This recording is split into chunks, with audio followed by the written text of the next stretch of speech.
This meeting to order. It is 6 p.m. on Wednesday, August 5th, 2026. This is the regularly scheduled meeting of the Truckee Donner Public Utility District. Can I have roll call, please, Martina? Director Bender? Here. Director Randall? Yes. Director Finn? Vice President Morrell? Here. And President Laliotis? Here. All right. Courtney, will you lead us in the pledge? I will. Ready, begin. I pledge allegiance to the flag of the United States of America and to the republic for which it stands, one nation, under God, indivisible, with liberty and justice for all. Thank you, Courtney. Brian, any changes to the agenda tonight? Staff has one recommended change. We have a workshop item number 19 that we would recommend moving up to just after the consent calendar. So before action, so between item 12 and 13, I believe.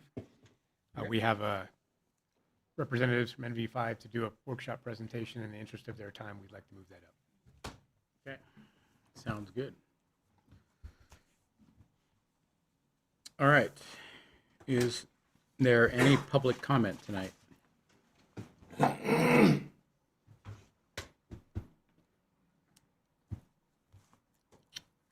right.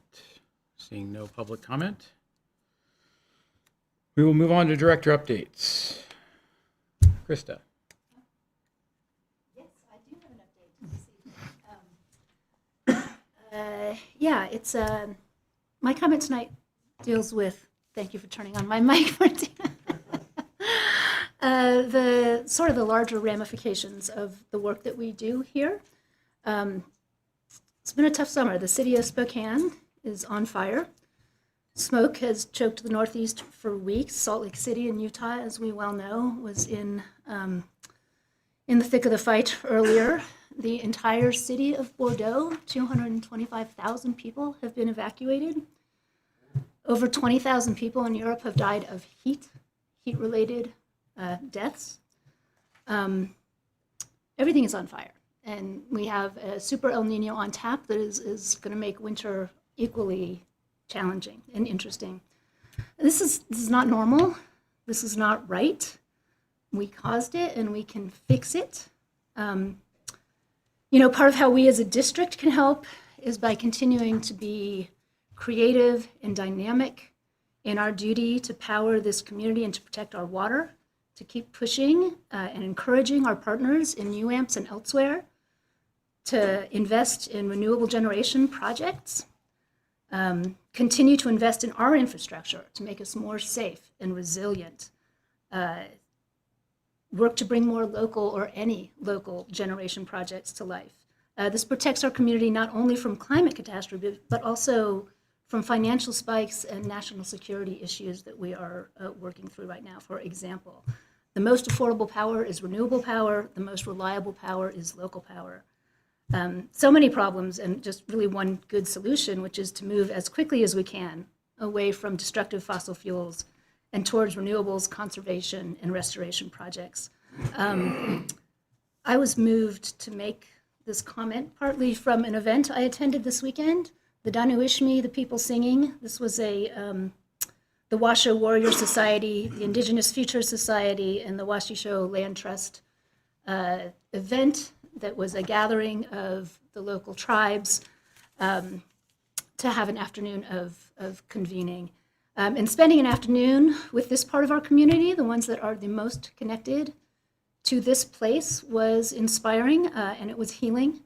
And witnessing the hope and the love and the joy with which these people are working to heal this landscape, it puts me to shame. They talked a lot about AI, which was ancestral intelligence, to show us the way forward through this moment in time. And these are people that have already suffered catastrophic destruction and Holocaust. So moving through now to a more just, equitable, and abundant world for our future ancestors, the people who are going to come after us. And I just wanted to share that reminder and message with you all. Thank you.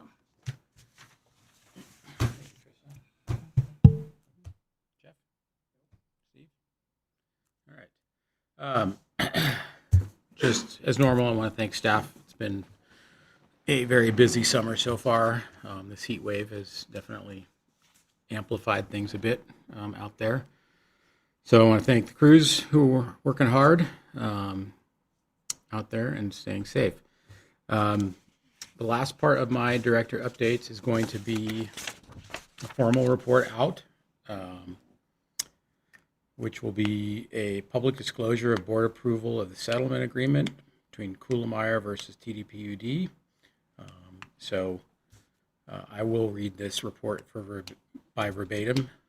This is essentially a report out from closed session. This is a report from July 1st, 2026 regular board meeting, closed session item number 16, existing litigation, Kuhlemeyer v. TDPUD et al., United States District Court, Eastern District of California, case number 2-24-CV-02951-DC-AC. During the closed session item, all four board members present, which were Directors Bender, Finn, Morell, and Randall, voted to approve a motion to approve a settlement agreement with Ms. Kuhlemeyer and authorize the general manager to sign it. Subsequent to the board meeting, Ms. Kuhlemeyer agreed to the terms of the settlement agreement, which was executed by both parties on July 23, 2026, and became effective July 30, 2026. The substance of the settlement agreement includes the following provisions. The settlement agreement is a compromise and settlement of disputed claims and does not constitute an admission of liability or violation of any law or right or obligation owed to Kuhlemeyer. The district entered into the agreement merely to avoid further litigation. B. Kuhlemeyer agreed to 1. Release and discharge all claims, lawsuits, and liabilities against the defendants. 2. Dismiss her lawsuit with prejudice. 3. Withdraw her October 2023 complaint to the board. 4. Return all district documents to the district. And 5. Confirm that she has destroyed or returned all documents to the district. Item C. The district agreed to pay $400,000 to Kuhlemeyer and $300,000 to her attorney. The district's insurance program paid the full amount of the settlement. 2. Provide a neutral reference to Kuhlemeyer's prospective employers. And 3. Remove certain documents concerning termination of her employment from her personnel file. And 4. Reclassify her termination as resignation. This concludes the report.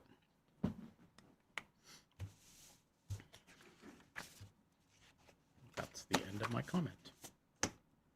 All right, we will move on to department updates.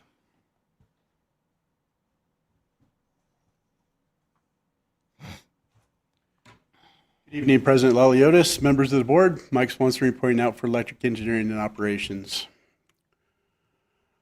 Reliability metrics for the month of June, just as a reminder, these are a month behind. I had some additional charts created to explain the difference between planned and unplanned outages and the impact to the reliability metrics. So first, let's look at the charts to the left. That's our year-to-date charts, and the one directly below that is the June-only chart. So for SAFE, that's the frequency of all of our customers, how frequently they experience an outage. We're 50% improvement over last year. SAIDI, that's the duration, 4% improvement. And CAIDI, which is of those customers that experienced an outage, how long were they out, 91% higher. And I'll explain that here shortly. For June, going through the same metrics, 30% improvement for SAFE, SAIDI 117% greater, and CAIDI 92% greater. So if we looked at unplanned outages only, and I'm on the chart to the right at the top, this is year to date, for SAFE, we're 52% better than we were when it's looking at just unplanned outages. We're 25% better on duration, and for those customers that experienced an outage, it's 56% greater. For June, 73% for Safety, better, 85% better from Sadie perspective, and Katie was 44% better. Now, when you look at it, I look at the planned outages. This is where we're having the greatest impact, and you'll see some rather large numbers there. I'm not going to go through and read them all. I'm sure you can see them. But this is primarily due to all the work we've done so far this year, which includes our Northwoods pilot. So the key takeaways, 50% better on safety compared to 2025, 4% reduction in outage duration compared to 2025. June planned outages increased due to our system hardening projects. June unplanned reliability improved significantly, 73% fewer customer outages and 85% reduction in outage duration. 94% of June outage minutes were associated with planned outages supporting Northwoods system hardening project. So as we start doing more projects, we should anticipate that we will have more planned outages, keeping our workers safe, keeping the public safe in order to accomplish this work. So a little bit more on the Northwoods pilot. The crews have been doing an outstanding job out there, doing the work safely, coordinating traffic control and everything else. Our covered conductor is completely installed for that project. We have a minor punch list items, a few covers to install. The system will be completely covered for that project and no bare conductor. Project provided valuable experience, as I've mentioned in prior board meetings. We learned a lot from that project, and we're going to get better and better as we go. Switching over to Martis Valley Substation, they've had some challenges. They've run into some pretty good-sized boulders within the sub, and you can see the progress they've made. They extended the pad, that concrete pad there, and got their trenching done, relocated some conduits and other things. Next month, I expect to have some much better pictures. With that, that's all I have for today. Thanks, Mike.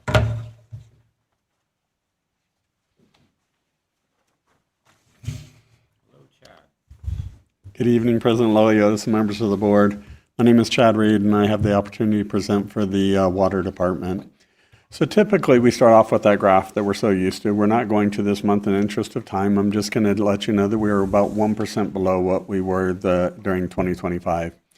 However, I would like to discuss the forever chemicals for a little bit. We've had our second round of testing. So during the second quarter, we had our first round. During the third quarter, we've had our second, and it'll keep going with each quarter of the year as we go through.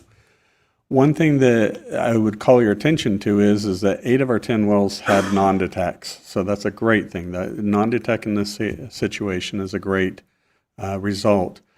The second part of it is if we look at our PFOS in round 1 versus that of round 2, we see that there's a significant drop.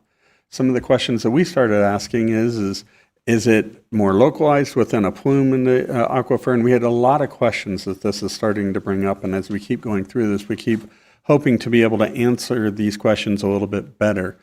The PFOA, on the other hand, also went down. The only one that kind of remained constant was the PFHXA. Let me get all my letters there correctly. And we saw that just basically stayed constant as it was going. Now, these reports are all in parts per trillion. And we talked about this last month very briefly, but as you may recall, that 1 part per trillion would be equivalent to that of 1 second in about 7,900 years. So 7,922 to be precise years. So we're talking very, very, very small amounts of these chemicals that are showing up. Each month, or every so many months, we try to highlight one of the different groups within the water department. This month, we were talking about the distribution group. I'd like to just go over kind of some of the things they've been doing this year. They've done 24 hot taps. Hot taps are where they establish service under pressure so that they don't have to interrupt customers or don't have to interrupt the flow of the water that's going on. So they've had 24 of those this summer. This year to date, so January to July, they've done 1,042 underground service alerts, which each one of those requires the person to go out look at it, assess what is there, put marks down and paint on the asphalt or in the dirt, and show where the pipes are. However, just in July alone, they did 275 of these. So we can really see this as a very seasonal thing. We see that during the summer months, they're running pretty quick to get to each of these. We have 16 new services that have come online, and nearly 150 valves have been exercised. The Hirschdale project, as you can see in the picture on the right, is fully underway. This is a hot tap that was taking place. You're seeing the hot tap machine attached to a cable. They're down and getting ready to do the hot tap to start running that lateral out to Hirschdale. They're making great progress. The pipeline, which is the left picture, as we said, is the section of pipe that was replaced here and right in front of the district. And one of the things that we were very pleased to get this in under this project is there's plans to repave the road right here. And so we wanted to make sure that we aren't cutting fresh asphalt and that we're working collectively with the town. So this is something that we're very proud of. The second half of that job is up in the Skibo condos. That's going great. They're moving. They're making good progress. The last one I'd talk about is the rehabilitation. We're still on hold until fall. All three of these projects are on time and on budget. So we're very pleased with the progress that the crews have been making.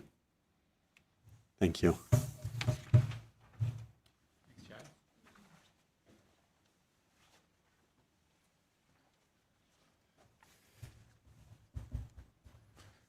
Good evening, President Laliotis, members of the board. Stephen Ponsley here with Public Information and Strategic Affairs. Full-on campaign season from a communications point of view. Lots of stuff. Some of them are evergreen. Again, your money at work. Chad and Mike just talked about some of their projects, what we're doing, why we're doing them, the service reliability and safety, the benefits, the efficiencies that come with them. And that link, tdpud.org, your money at work, can take you to all that information on the website. Wildfire mitigation and community safety, as Director Finn said, we're in wildfire season. It's very dry around us. And so we're tracking it, and we're meeting weekly with NV Energy and our partners and keeping track of what's going on.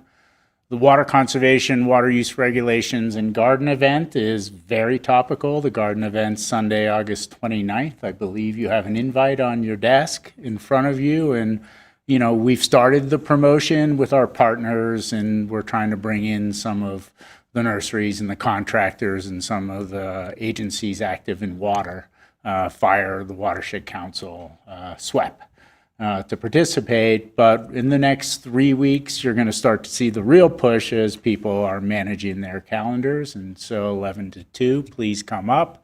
And tdpud.org Save Water is that website. That's where you also get all the information on the upcoming water regulations, which is why we're doing this outreach to help our community comply. Our new website remains up, and like everything new, there's punch lists, but we're working through it, and we welcome any feedback that people have on things you really like and would like to see more of, or hey, this isn't working, or where is that? Because we simplified the navigation, but things have moved. So for those of us who are used to being in a certain place, those things have changed. And then we've been out in community meetings presenting. The general manager presented at Good Morning Truckee. I was on the Nevada County CCC meeting this morning talking communications and KTKE interviews, so we're out there doing work. This is the garden party invite I just mentioned, and so we have that digitally. It's up on the front counter for our customers. We'll be emailing it to all hands, all customers, and getting it out. We did redo the garden in preparation for this event, and we had the bones there. We just spruced it up a little bit, but we also redid all the signage. And the signage we purchased was from 2010. And so it lasted quite a long time. This is the same material and vendor. These are the 3 entry signs. They're 32 by 40 inches. And so an overall, introduction to the garden, and everything here is on the website, of course. We have themes that we're promoting, native turf instead of lawns and hardscaping, so those are 18 by 24 signs.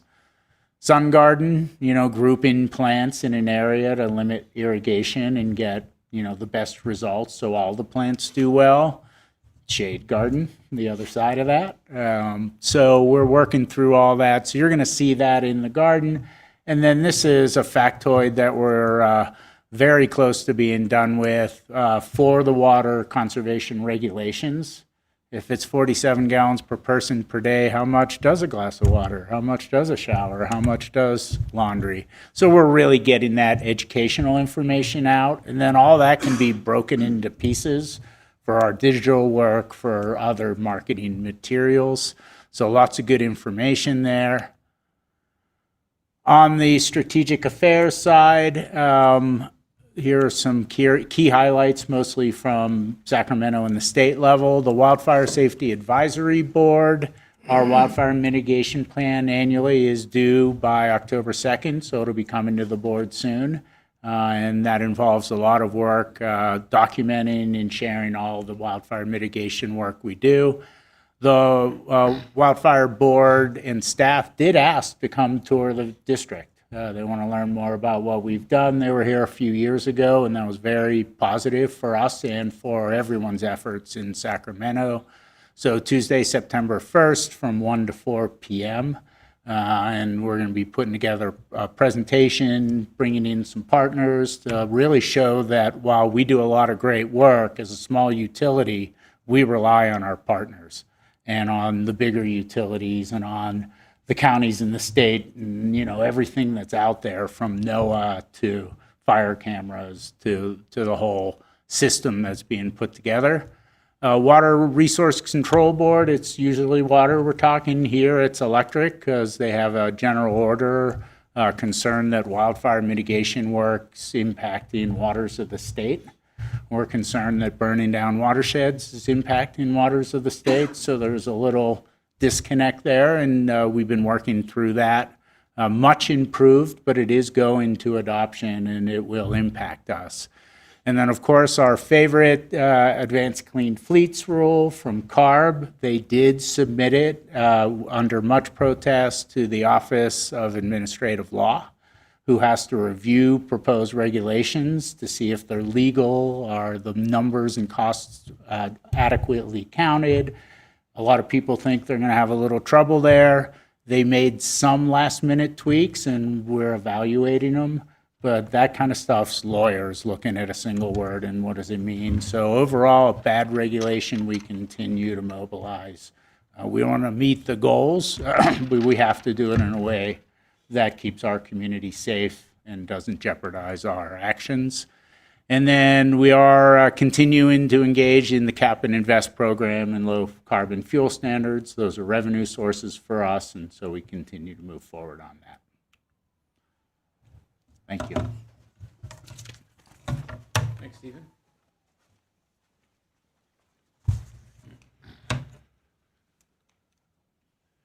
Good evening, President Laliotis, members of the board.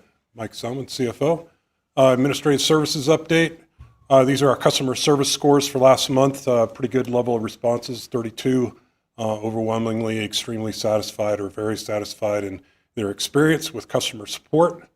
And the reasons for your call or service, very consistent chart month to month here, billing questions and payment questions, and then water leaks.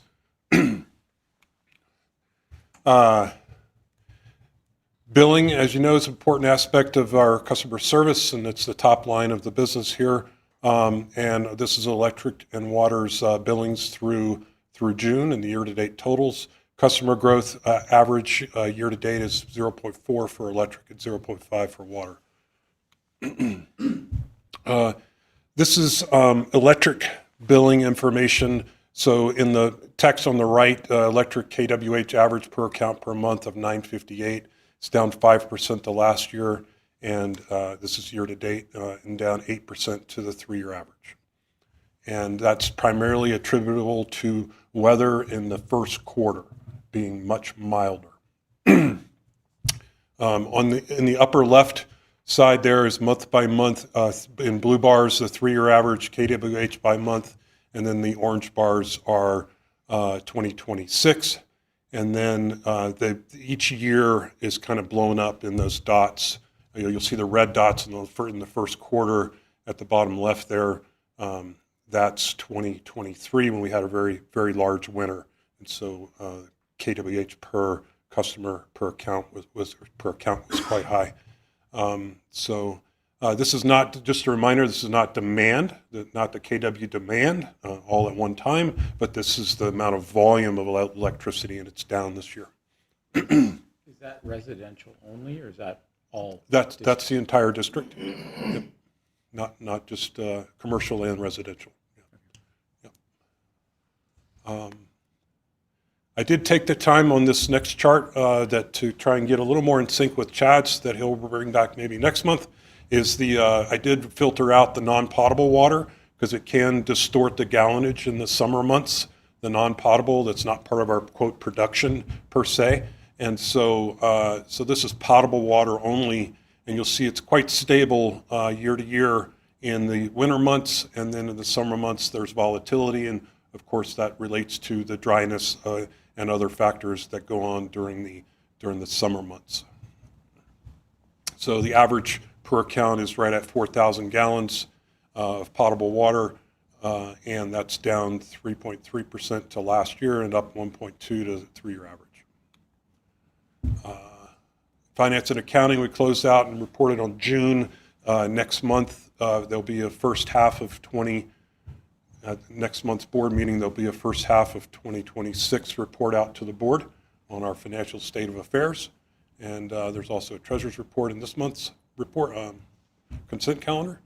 We submitted the 2025 ACFR to GFOA for Certificate of Excellence panel review.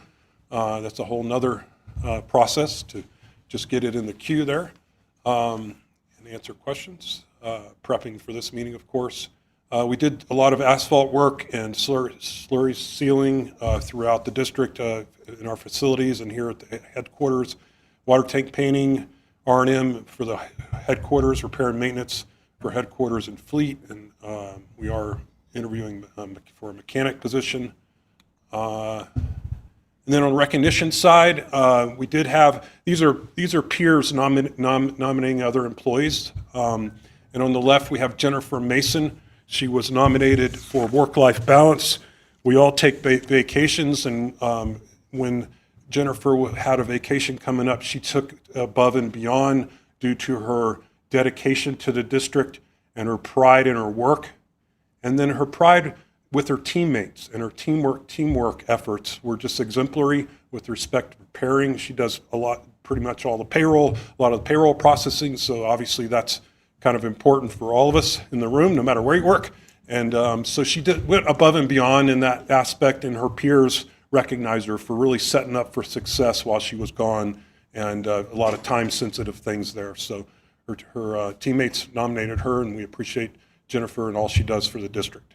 And then Lisa Swartz was nominated by her peers for integrity. Lisa handled a situation with care, compassion, and integrity.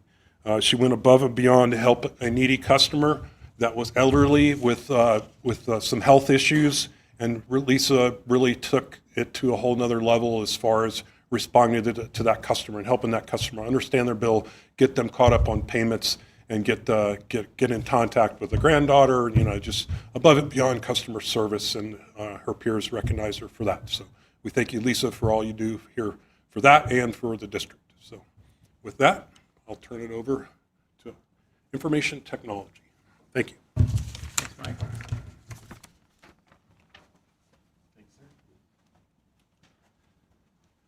Good evening, Scott. Okay.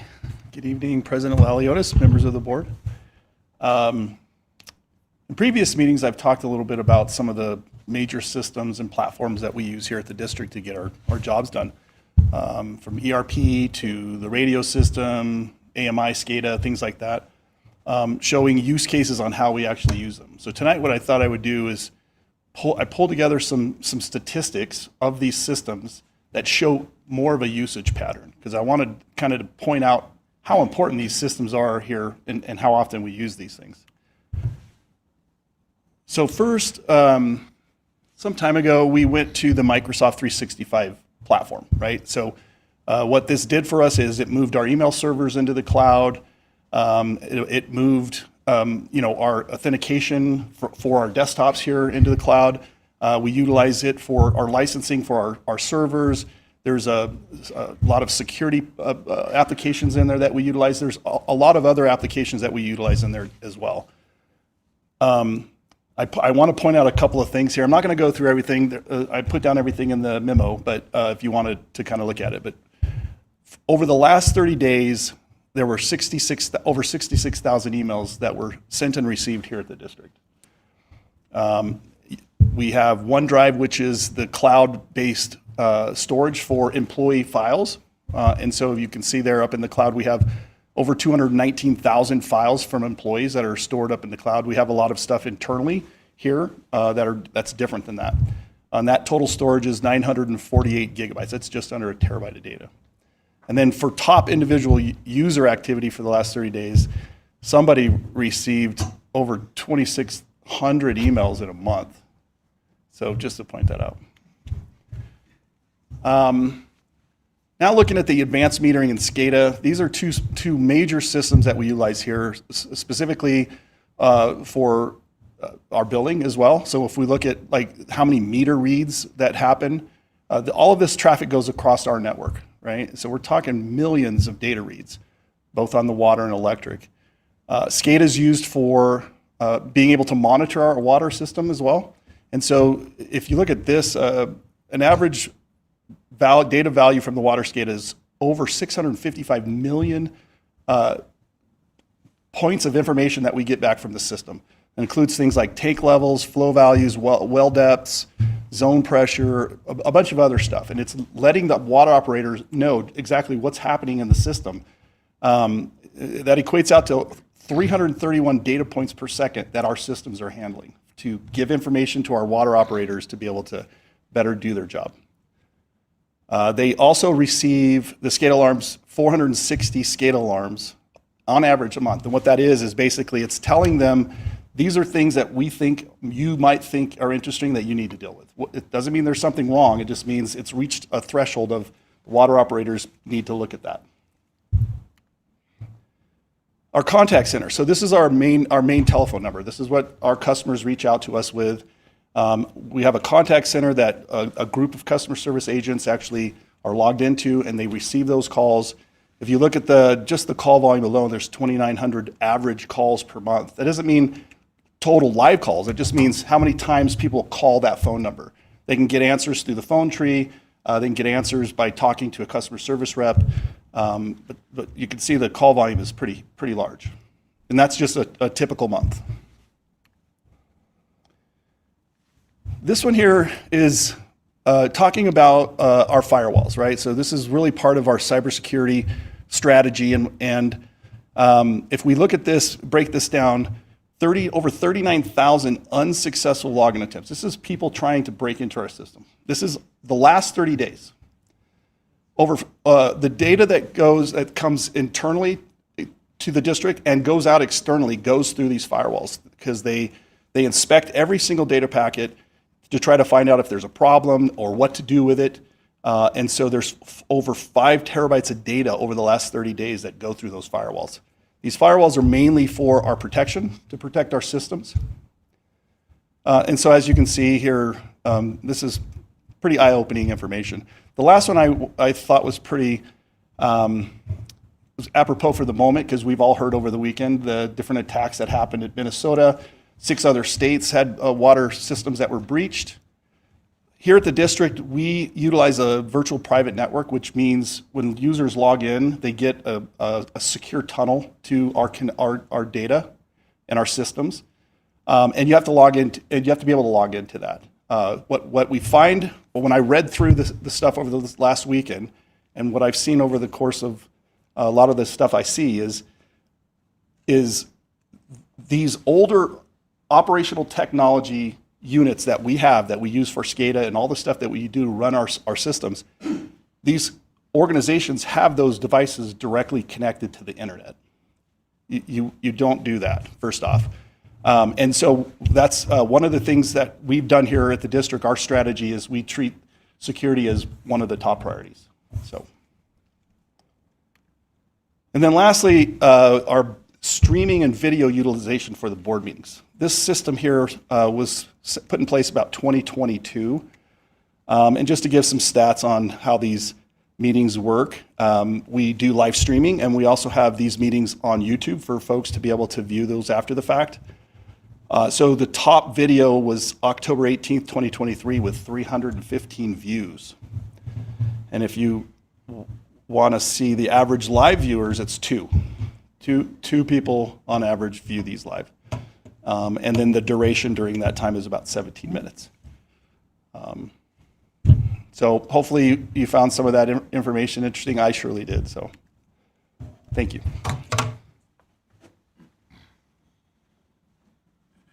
All right. Thanks, Scott.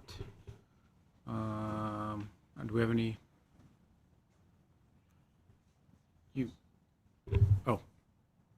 Do we have any other department updates? General Manager? That's it for this evening. Okay, great. Thank you. All right, we will move on to the consent calendar. We have items 8 through 12. We're going to do consent and then workshop. Yeah. Are there any items on the consent calendar? Any public comment on the consent calendar? Any director comments on the consent calendar? I just have one comment. I think it'd be helpful on item 12, which is the power cost adjustment. I think, Mike, in your report, you had listed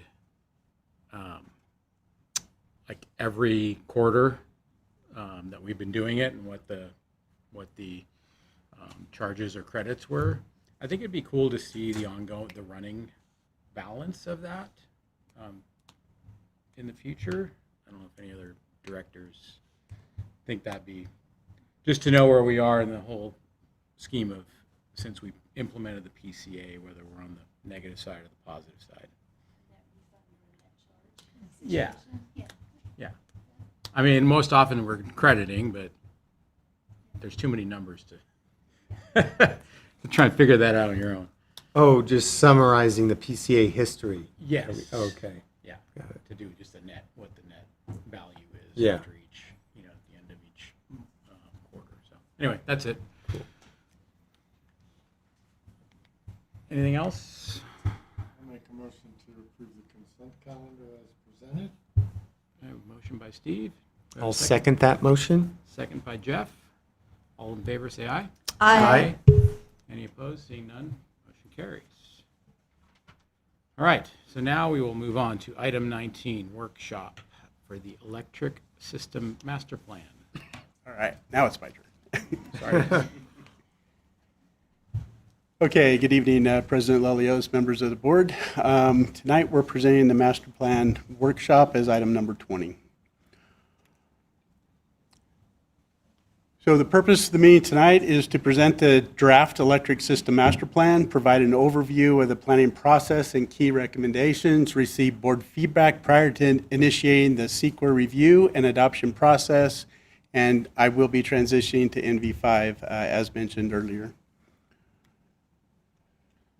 So why the master plan matters. So this graphic just shows that the master plan is our blueprint for reliability, resilience, and sustainability for a sustainable future. So it takes into account our capital planning, future growth, financial stewardship, modernization, and of course, wildfire risk reduction.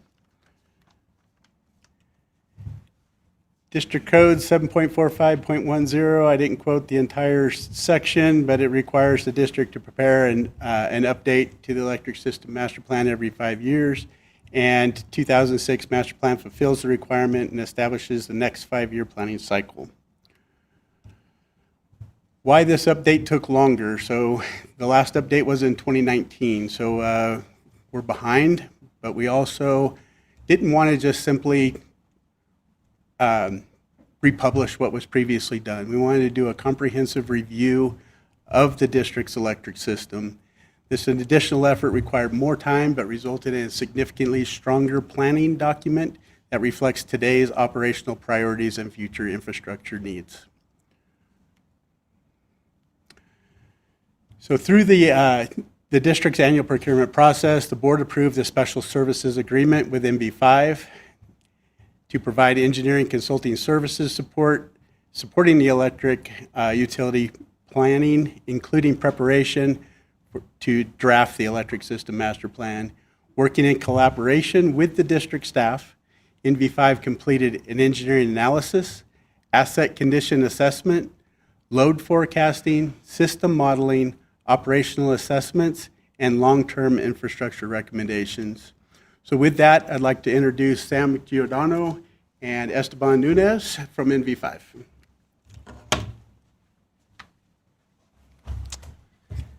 President Laliotis, members of the board, good evening.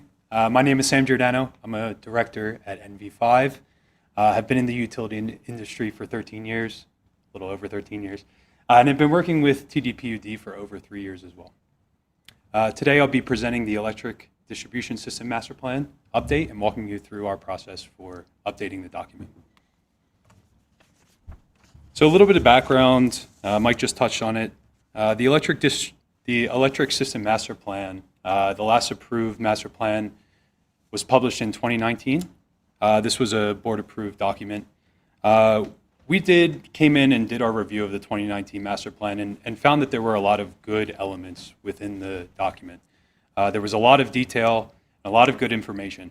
But we also felt that there were some lessons learned that could be incorporated into this master plan update. Things like developing a system model and doing asset evaluations.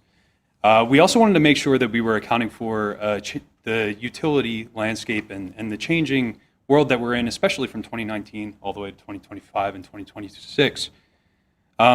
Things that we wanted to account for and make sure that were considered in the update were the system-wide load growth and how the system has grown from 2019, how we were going to plan to incorporate renewable adoption onto the electrical system, how we were going to accommodate EV charging and EV infrastructure, wildfire mitigation, of course, and then the aging infrastructure over the years.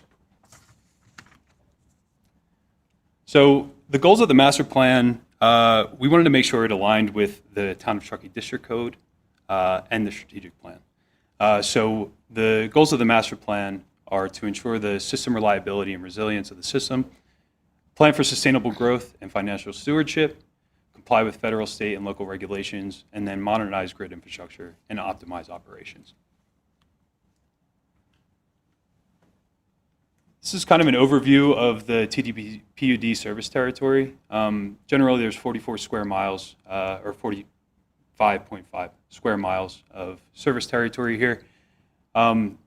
It's important to identify that a majority of the service area is within high fire threat district zones 2 and 3. Also to identify that there's 234 total miles of circuits on the system. There's 132 miles of overhead and 102 miles of underground.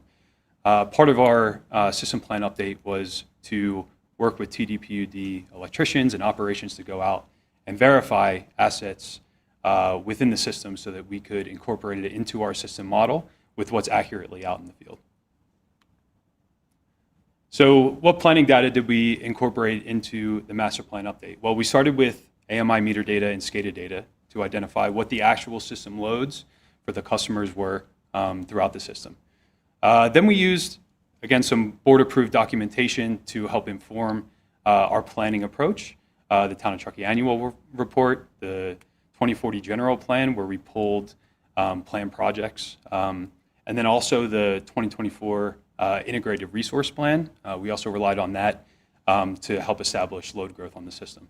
And then, of course, federal, state, and local regulations help inform the master plan. So this is kind of a general approach for how we work through our system modeling. Like I said, we came in with a system model as it was being transferred over into a new system. And so we worked with the utility to help facilitate that transfer, but also make sure that the data was correct inside of the system itself. So we started with the assets. We also imported meter data into the system. We also worked with utility operations to identify what real-world switching conditions are in the case of outages, to transfer load from one circuit to the other in case of outage scenarios. As we ran the model, those outage scenarios helped inform some overloads on the system, which I'll touch on later in the presentation. As we worked through this, we also we ran this over a period of 5 years. So we looked at forecasted load growth as part of this process. So we reviewed the meter data that was available for us, worked out what the actual system growth was, and then we levelized that information with the integrated resource plan to help establish load growth per circuit. And we also incorporated planned projects into the model. So we reviewed planned projects as part of the town plan, identified what locations they were and what circuits they would be connecting to, estimated the system load that the system would see as these projects come online, incorporated them into the model as individual loads so we could see the actual impacts of planned growth in the town and the impacts on the system.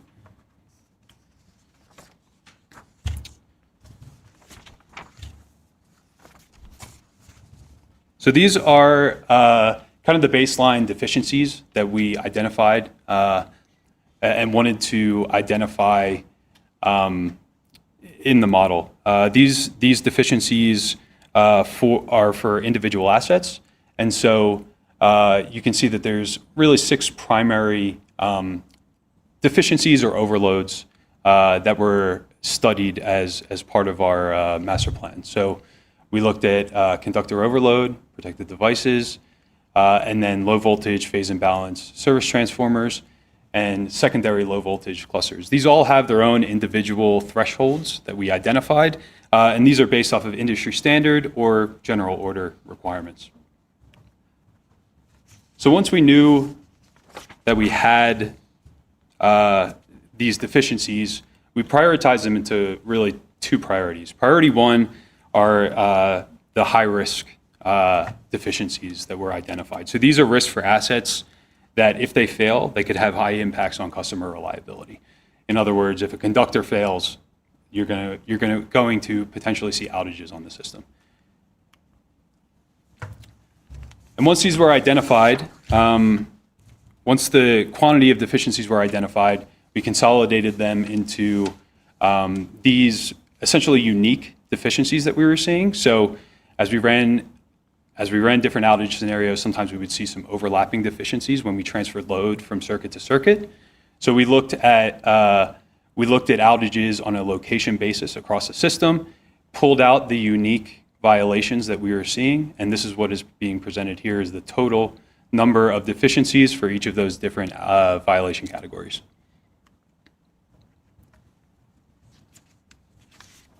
So once we identified these deficiencies, we started to work into developing projects. These priority 1 projects, they were, again, grouped into priority 1 and priority 2. Priority 1 projects were really focused around 3 main areas. One are the capacity circuit upgrade projects. So we identified 11.7 miles of unique capacity circuit upgrades that alleviate these deficiencies that are identified. Protective devices as well. We identified 16 different assets, 16 different feeders, and I think 55 SMIs, is that correct? Yeah, no, so there was protected device equipment modeled overloaded in the 16 feeders. So in all 16 feeders, there's some device that needs to be looked at as the load progresses over the 5 years. Yeah, thank you. We have a detailed breakdown on the next slide. And then the last item that was identified as the priority 1 project is the Truckee substation capacity evaluation that was identified as potentially overloaded in forecast scenarios as well as overloaded in switching and contingency scenarios today. Priority 2 projects, these are projects that will be monitored throughout and monitored in operation of the system. Another reason these were grouped into Priority 2 is because as Priority 1 immediate need projects get installed, Priority 2 projects could be alleviated and resolved throughout those upgrades. So as we continue to model and investigate and review the system, as these projects come online, we'll continue to benchmark where those Priority 2 projects are, what happens to those deficiencies, and if any are alleviated with these Priority 1 projects installations. Again, this is a detailed breakdown of the number of Priority 1 projects that were identified as part of the master plan. So these on the left here is a per circuit, per feeder, total quantity of capacity circuit upgrades for the circuits on the system. You can see here it totals down to 11.7 miles, with the most being identified on Martis Valley 3 at 3.8. You can also see on the right equipment replacements, and these are violations for specific pieces of equipment that were identified, again, on the individual substation feeders. We also have these broken down on the individual feeders inside of the master plan.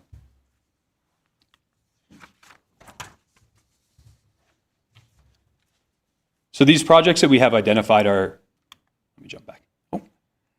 These projects that we have identified are capacity upgrade reliability projects. These are essentially enabling projects that will help us work towards this different category that we have defined in the master plan as major capital projects. These are major projects that may or may not be reliability driven. There may or may not be overlap, but they are a separate need within the TDPUD system that have been identified as targets for upgrades. So there's kind of three main categories here. There's system reliability and wildfire mitigation. This is system hardening, and this is protected device and risk reduction on the Glenshire circuit. There's operational, capital, and system modernization projects.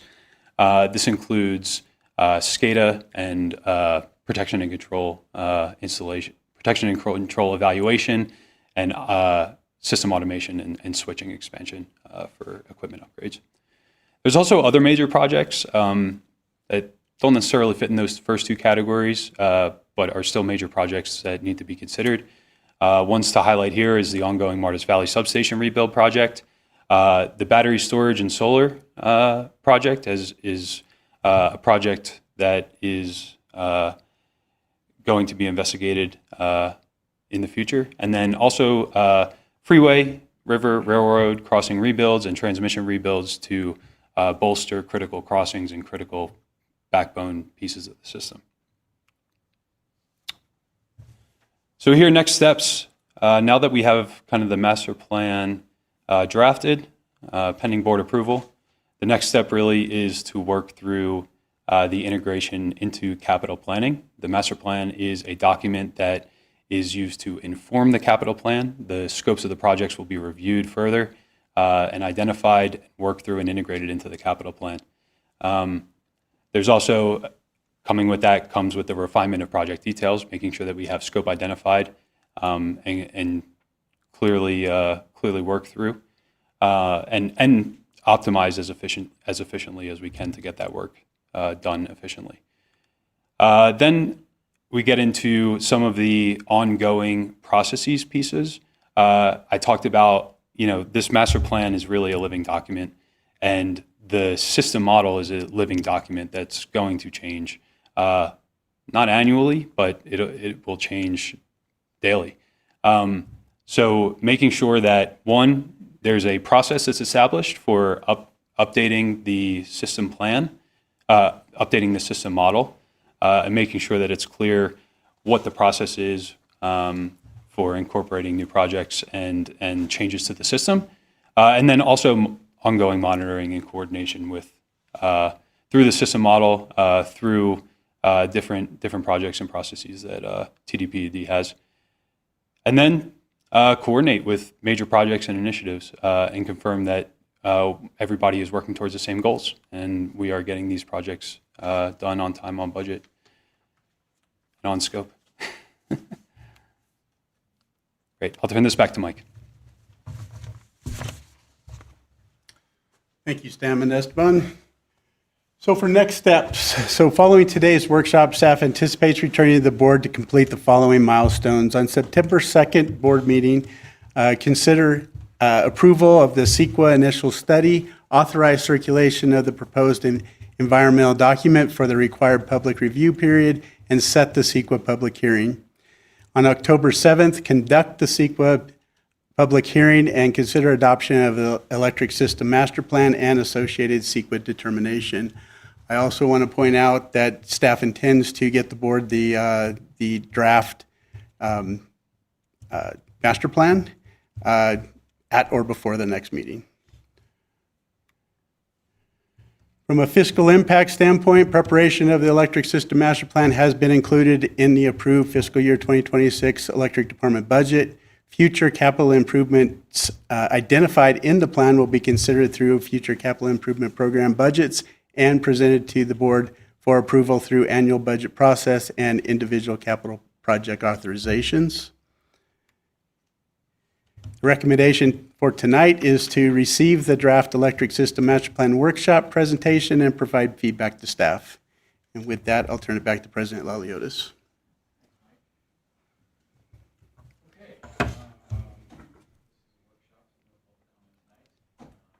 Director comments. Jeff? Let's see.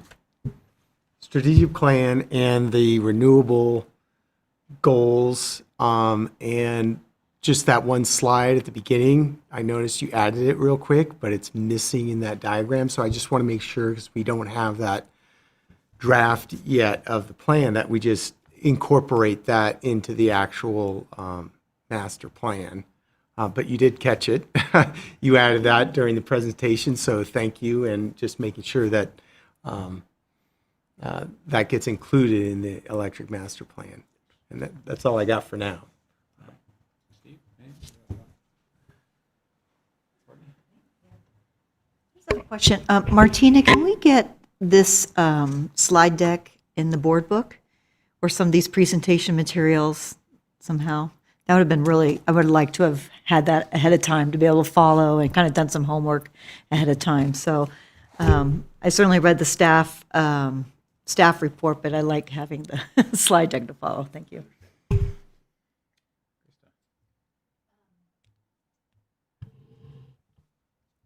Writing on what Director Bender said, I do want to make sure that there is give or space or within this plan for our renewable plans, which are becoming more, they're rising to the surface a little bit more.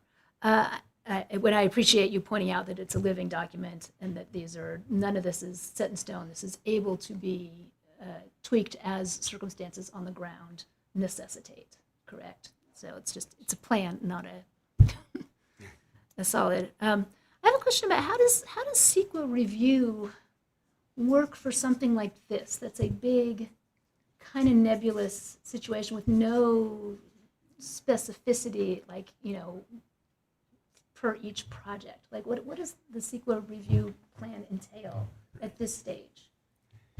So I'm going to defer to Council Gross. I saw it flashing. It's a legal question. Good evening. Good question. I haven't chatted with Mike or Sam or Esteban about this, but generally a planning document such as this would be subject to a notice of exemption. It exempt under CEQA because a planning document itself doesn't have a physical change to the environment, whereas each individual project, as we bring them forward, would have its own independent review. So I don't know if that's consistent with NV5's understanding, but that's my understanding, that that's the document that you'll likely see and approve as a notice of exemption. Okay. So there would be an initial study to evaluate what level of environmental review would be done, and more than likely for this type of a planning document, a notice of exemption would be prepared and presented for the board for adoption at the time the master plan is presented. Okay, that makes more sense, though. The CEQA review is that we don't need a CEQA review. You Check do those it. boxes. You just Yeah, we determined do, that but it's it's an exempt usually we'll activity say- because it's not likely to have It's just a plan. an effect, a change to the physical environment. Yeah, we're not mowing the lawn while we make this plan. We're just planning. Okay, I do understand what the nuance there. I also, a lot of my questions were answered through the course of your presentation, so I appreciate that you did use the integrated resource plan as an informative document to feed into this plan, which is exactly as it's supposed to be. So, yeah, I think I'm satisfied with this. I'm looking forward to reading the actual plan and seeing what we end up with, what it looks like. So, thank you. Perfect. Thank you. All right. Mike, Sam Esteban, thank you very much. I just had one question, technical question. Capacity circuit upgrades, is that just simply replacing wire that it can handle more capacity, or is there more to it than that? It's putting in larger wire, but as I've mentioned at previous board meetings and offsites that we've had, rather than just replace bare wire with bare wire, we're going to harden as we go so that we get a 2-for-1, if you will. We harden the circuit, we put in covered conductor, ductile iron poles, composite crossarms. All right. Thank you. Very informative. I do like the in-depth look and the fact that while we have deficiencies, it's important to consider that those deficiencies take into account future things that haven't happened yet. So, So thank you for taking the deeper dive this yes. time. I really appreciate it. So we're not walking away from here going, we are, we are thankful that we're taking that long look and making sure that our future is capable of, our infrastructure is capable of what the future holds. So with that, thank you. Excellent. Thank you. Thank you, NV5. Appreciate it. All right, we'll move on to first action item of the night, item 13, consideration of resolution 2026-13, authorizing the district's withdrawal from the Truckee-Tahoe Workforce Housing Agency Joint Powers Authority. Good Hello, evening Stephen. again, President Laliotis, members of the board. This is action item 13. The district was a founding member of the Truckee-Tahoe Workforce Agency Joint Powers Authority, JPA. We began work in 2019 with Tahoe Forest Hospital District, the school district, and the airport district.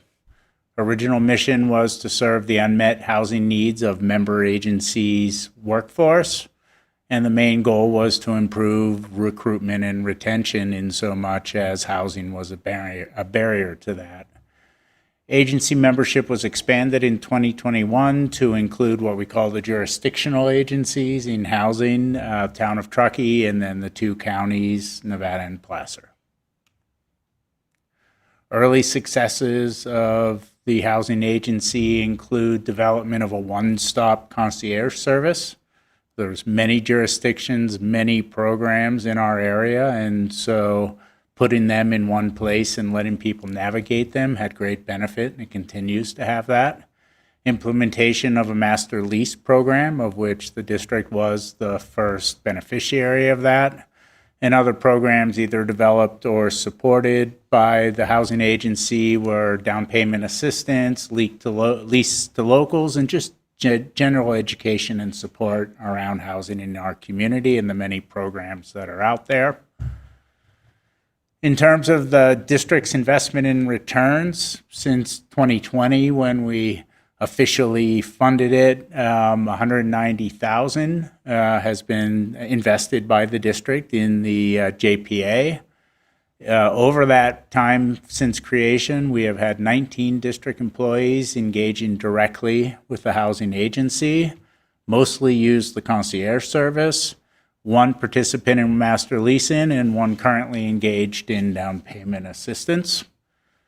The district has been engaged at the board level with our partner agencies and the collaborative effort. They do member agency surveys and stuff that benefit the agencies themselves. And then the collaboration always helps develop stronger relationships amongst the local agencies. So since founding, the mission of the housing agency has expanded from serving just the member agency workforce, about 2,300 total, to the entire regional workforce, public, if you want to call it that. And one of the reasons that was done was because the programs they created were valuable and the public wanted them. The other part was that there really is a question of scale in implementing and delivering these programs. And one organization serving a much larger audience is going to be both more cost effective and more effective in getting stuff out of there.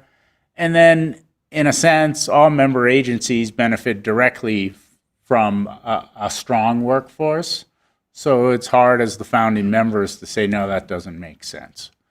Expansion of the mission did change funding requirements and did create challenges for the district in how the JPA funds were using. We have a direct nexus to recruitment and retention in our workforce. As soon as it becomes public, it's a little harder, where we look to the jurisdictional agencies whose mission and funding is for that to fill that gap. Today, over 50% of the agency services do go to the public. The vast majority of the funding does still come from the member agencies. And overall, as a member of the 2,300, our 80 employees was already small. As a member of the general public, we're a very small number. So plans for today and tomorrow, because this is not new. We've been talking about it and working on it for a couple of years now. The JPA did create a working group to address organizational structure and funding. It's about 6 months, 7 months old. It's led by the 3 jurisdictional agencies, again, the town and the 2 counties, plus staff from the housing agency. They're investigating becoming a regional housing authority as maybe one structure that could work for them. They're considering the trade-offs between individual agency housing programs and regional housing programs. The history being each of them doing their own and the housing agency attempting to bring that all together. And then they're evaluating funding streams and opportunities for serving beyond the member agency workforce. We did meet with the staff to talk about this item, and it wasn't a surprise to them or to the member agency, our partners, and we reached out to them to make sure they knew about this item tonight as well. I do want to share some of the housing agency's materials because, of course, they're doing what they can to grow and keep everybody involved, and I want to honor that. The mission of it really is the missing middle. The counties in the town are doing the kind of affordable capital A housing that tends to be federal and HUD and 80% AMI, and a lot of the new projects in our community and being pushed by the state are in that. They're trying to get 80% AMI and above, and it really goes up to 200 plus AMI where the need is. And the concierge support really ties everything together. So they can go to one place and say, you qualify here, you don't qualify there, go check it out over there. And then their programs are the rental, purchase assistance, the housing link, the developer education and collaboration. And then they do work on state advocacy for our region, which often gets overlooked in many of the state funding. Those are the member numbers since inception. So I said we were 19, which represents about 3% since inception. Hospital in the school district with both over 1,000 employees, clearly, makes sense that they use a lot more of the services. And again, that's all-time stats since inception. In terms of agency activity this year, and they're a calendar year, a fiscal year, so July to June. And again, we had 2 participate in there, and those numbers are somewhat consistent with the historical numbers. They did a recent survey. It hasn't been fully released, but we did get early visibility into our specific numbers, and we do vary from the other agencies due to our highly skilled workforce and the nature of the industry we serve.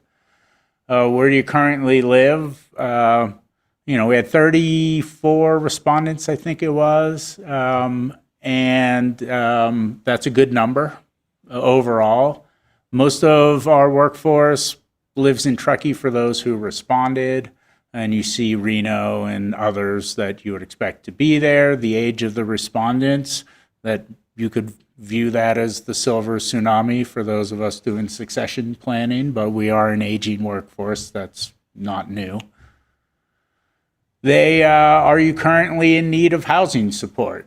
We had, I think it was 2 yeses, about 7 maybes, and 20 nos. So now I'm remembering it's 29 respondents. And, on the one hand, not a lot. On the other hand, a third of our employees may need assistance in the future. So you could read that both ways. Desire to stay in Truckee-Tahoe area. It was pretty high of people wanting to. So it addresses the fact that many people can't. And so that's a key takeaway. What would help employees stay? And what's the role of the housing agency and of the district in that? And the 2 biggest ones by far are more affordable housing options and ability to purchase a home. And, while we can play a little bit of a role in there, that's an overall macro issue with the cost of living and wages and everything else. And while we play a role, we don't drive that, individually in any way. They'd like higher wages, we all would. But again, so issues that are real, but what can the district really be effective at changing is what we're looking at. And then the missing middle housing development, they wanted to highlight some projects that they actively have in the queue. Industrial Way is 9 one-bedroom units completed. Edmonds Loft is 12 deed-restricted units. And then Sierra Lofts is 40 that's being proposed. Our member agencies today under the structure do get special treatment and consideration for those types of projects. So it is one of benefit of being a member agency.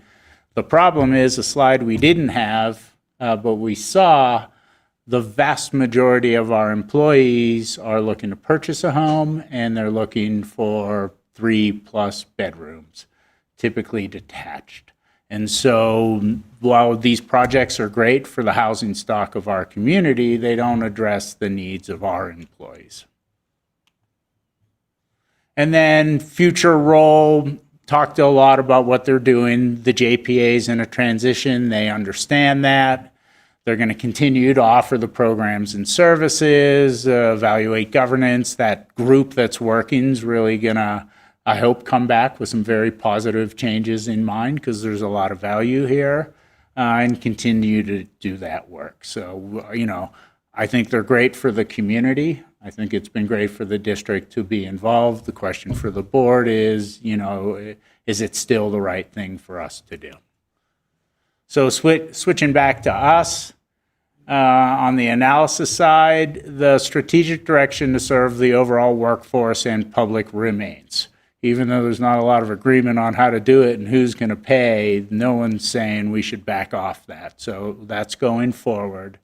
There is overall consensus that the concierge services and one-stop shop have significant value for our region. There's some momentum for individual agency housing services being outsourced through the JPA. There's some inertia to do that. So that's what the three agencies, I think, are sitting and talking about. There is no identified funding mechanism for serving the overall public and workforce at this time. The JPA's strategic direction does not also include developing on public lands. When we founded the JPA, one thought was the JPA structure and the fact that it offers certain organizational tax liability protections could be used to develop housing projects on public lands that could be used for the local workforce. The school district ran their development project on Otter Creek Middle School, wanted the JPA to lead it, wanted the other members to show up and participate and grab units, and the short answer is it didn't happen. And there's a lot of reasons why. The district kind of said, hey, yeah, we'd be interested in a unit or two maybe, but we were only one of 2 agencies out of 7 that kind of raised our hand, and that would have been a very minor participation. And some of the benefits without other participation didn't show up, so the school pulled back on that, and they're going to run it through their own powers as a state agency. That did lead the school district to withdraw from the JPA back in January. They cited the move away from development and that being one of their major concerns. They cited the success in serving their employees, but they also cited under their charters that paying for public housing services wasn't, something they could do in the long run. So staff do recommend that we withdraw from the JPA. It's based on the change of mission to serve the workforce and really the cost of participation versus our need versus our district's workforce participation. The impacts of withdrawing from the JPA, the documents do require a 2-year clock to exit where you remain a full member and you fund your portion. And so the school is set till the end of January 2028 to participate on that 2-year clock. If we take that action tonight, our exit would be August 31st, 2028, just allowing for some time to implement this decision. The district can reevaluate the decision to withdraw if conditions change.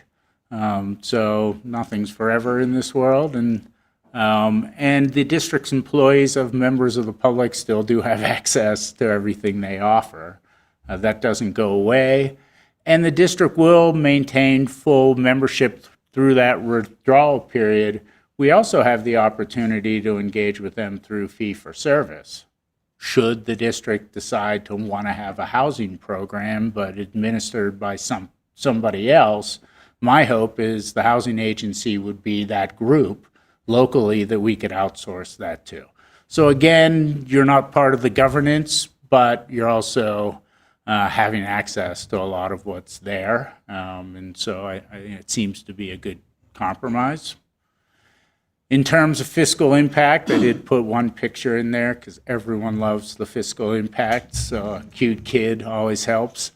Resolution 2016-13, which is for tonight, and it was attached to in the staff report, initiates the 2-year withdrawal period where we remain a full governing member and funder. They operate on the fiscal budget year again. And so our contribution's a little under $2,800 for July 26 through June 27. Funds were included in the 26 and 27 budgets under the GL listed there in an amount of $20,000 and $20,800 respectively. And then the funds needed for the 2028 portion of the 2-year period would be included in the proposed fiscal year 28 budget for us. And the recommendation is approve resolution 2026-13, authorizing the general manager to submit the district's notice of intent to formally withdraw from the Truckee Tahoe Workforce Housing Agency Joint Powers Authority and execute the required documents. and I'd be happy to answer any questions at this time. Excellent. Thank you, Stephen. Okay. Is there any public comment in the room tonight on this item? All right, before we move off of public comment, I would like to acknowledge that we did receive public comment from the Executive Director of the Housing Authority, Heidi Alstead. And in summary, she appreciated she appreciated the understanding of the matter and why we were doing what we were doing. She had compliments for our staff and the work and effort that we did over the last many years. She's very appreciative of that, and she also summarized a lot of what Stephen just went over, what the Workforce Housing Authority is working on in the future. So I wanted to acknowledge that public comment was received by the board, and thank her and her staff for all of her time. All right, that will conclude public comment. So we'll go to director comments. Krista. I don't really have any questions. It seems you were very thorough in the presentation and the staff report. It's a little bit bittersweet. I wish that our participation had been more, or just the whole endeavor had been more fruitful for our employees and for our problems that are facing us. But I also understand that, we gave it a shot. We participated. We were helpful. That's what we want to be. I'm always, willing to explore solutions. But as everybody has pointed out, this is not our mission. Like, affordable housing is not the mission of the PUD. A safe electrical distribution system and water distribution system is. And we have, as we just had the capital improvement plan for the electric, we have a lot on our plate. And not as much money. Nobody has as much money as they would want. We all want higher wages, as it were. So I understand this decision, and I agree with this decision. And we have, again, a 2-year time frame before the withdrawal is complete, that if conditions on the ground change and warrant it, we can revisit our participation, right? This is not like everything else that we do, nothing is final. So at this moment in time, I think this is the appropriate space for us to occupy, less involvement. We don't have to be the boss of everything. Good, thank you. Thanks, Krista. Courtney? That's exactly what I was thinking. So you voiced that. It's just not the fit. So I think it's okay to reevaluate and do it differently. So I agree with what you said. So our initial investment, you stated, was 180,000? 190,000. 190,000, okay. And our current investment is approximately $21,000 per year? $28,000 per year. Say that again. Roughly $28,000 per year. 28,000, okay. Is there any consideration to take that 28,000 and develop some sort of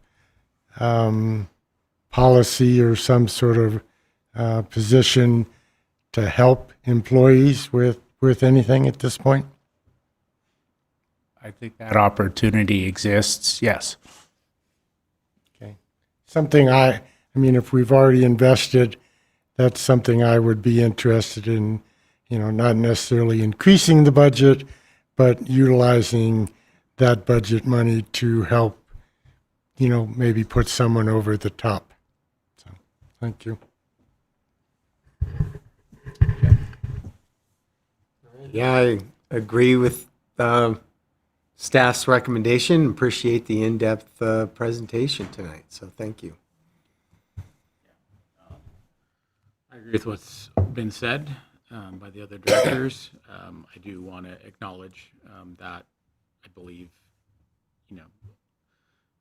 the formation and our involvement over the years has been a success. And there is an agency now that's functioning out there that is providing valuable resources to the community. So while the current fit and model and how things are working for us doesn't necessarily fit with our mission, as Krista stated. I also believe that we should be proud of our being part of this authority over the last few years, several years, and what's been accomplished. And I think they are very cognizant of what their future looks like and how they need to grow and adapt themselves.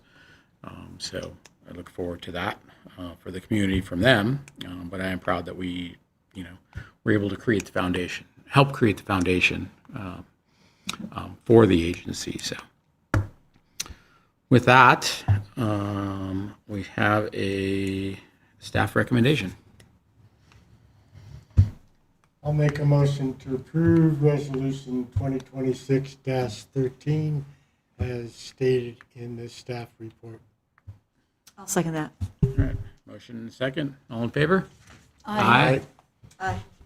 Any opposed? Seeing none, motion carries. Thank you, Stephen. All right, we'll move on to item 14 on the action items. Consideration to approve the purchase of a replacement electric department vehicle. Ryan? Good evening. Good evening, President Aliotis and members of the board. Brian Yan, General Services Manager, here to represent the district's fleet. And tonight before you is item 14, consideration to approve the purchase of a replacement electric department vehicle. The district has vehicle reserve funds for both the electric and water utilities. Funding of new and replacement vehicles and equipment comes from each's respective vehicle reserve fund.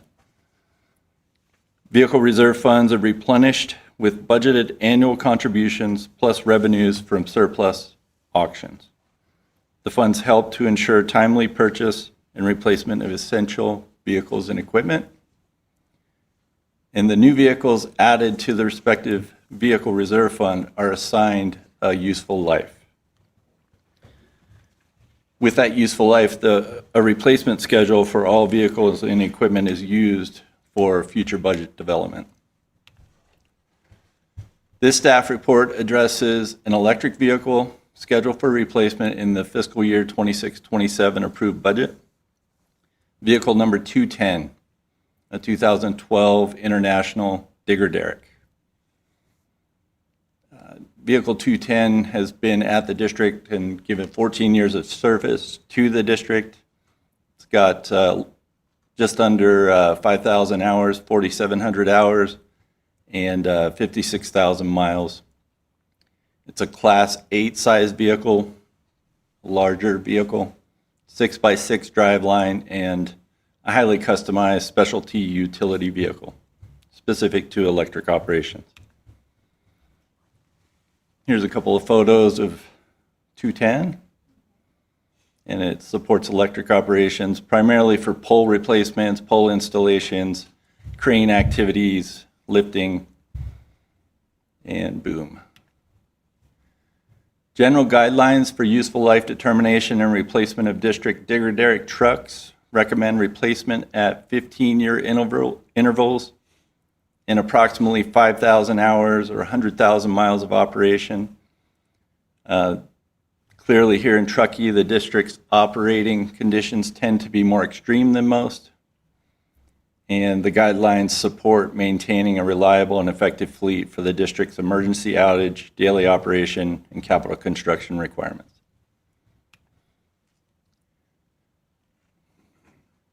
Staff collaborated with the team to develop the digger derrick specs customized for the district. And tonight we're talking about a 2027 Freightliner 108 SD 6x6. Staff solicited a Sourcewell cost estimate from Alltech Industries Incorporated, and they're nationwide, worldwide potentially. And if approved, or building schedule anticipates late 2027 or 2028 completion and delivery, subject to approval.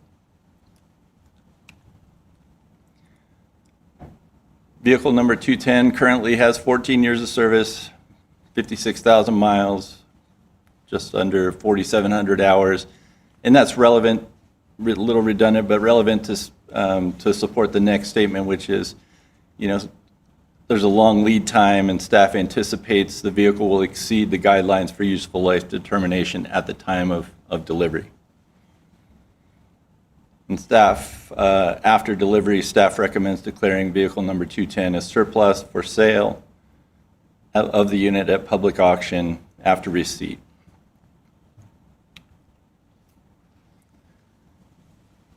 The Sourcewell estimate provided by Alltech, the vehicle quote came in at $513,127. Staff included a 5% contingency authorization request of $25,656. This offered a total not to exceed of $538,783 plus taxes and fees. We estimated the taxes and fees and the total cost, including taxes and fees, was $599,336, or approximately 7% over the approved budget, $39,336 over the estimated cost overage. There we go. The Electric Vehicle Reserve Fund had $2.4 million balance as of December 31st, 2025. And as of June 30th, 2026, that balance increased to $3.2 million. The fiscal year 27 budget includes $560,000 for this item's expenditure. And the Electric Vehicle Reserve Fund balance is sufficient to fund the $40,000 overage. The actual transaction purchase date will be based on the vehicle delivery date. So we wouldn't actually be executing the fund transfer until we take delivery of the vehicle. Funds from the sale at public auction will be applied to the Electric Vehicle Reserve Fund. So we will get some money back from the sale of our vehicle 210. We don't know how much that will be yet, but we will get something back.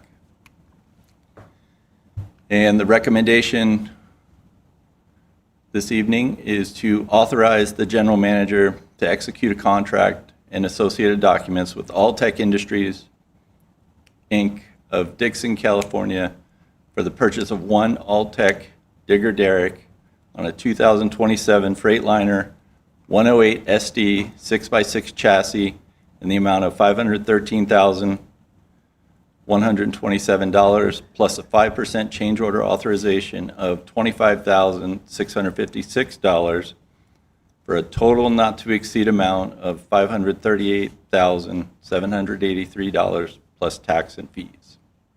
And declare vehicle number 210 surplus and authorize the general manager to dispose of the unit at public auction, applying sale funds to the Electric Vehicle Reserve Fund. And with that, I'm open to any questions you might have. Great, thanks, Brian. Any public comment on this item tonight? All right, seeing none, we will move on to director comments. Jeff? I'm good for a new digger derrick. It's a 2-year lead time, or 27, 28. So, yeah, all good with it. Thank you, Brian. Why did you select Alltech out of Dixon versus another provider?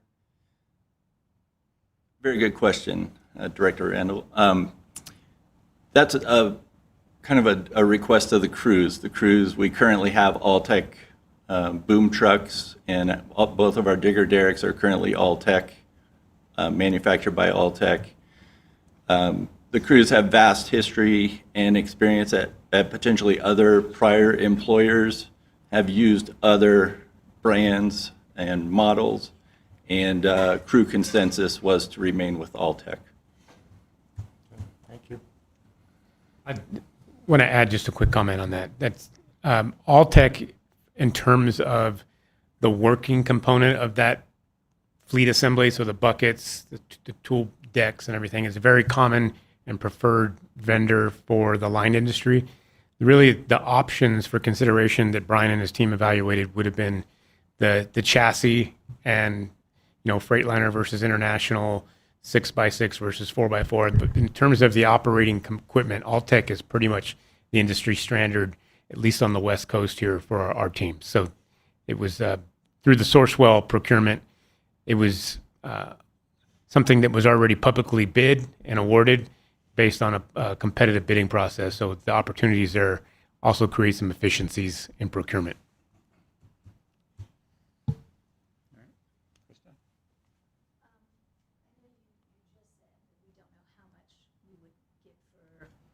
At auction for it. Are there just rough estimates? Do you get like 5% of what you paid for it, or 10%? I mean, I know that you drive your vehicle off the lot, it's immediately junk. Is that true in this situation as well?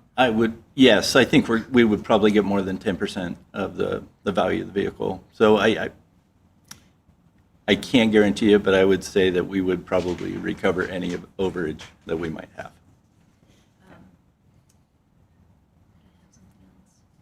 Just thank you, Vehicle 210, for your service. Do we ever name our vehicles? Not that I'm aware of. I haven't heard them being named, but some of the crew members may name them, whether good or bad. Okay, thank you. Yes, thank you.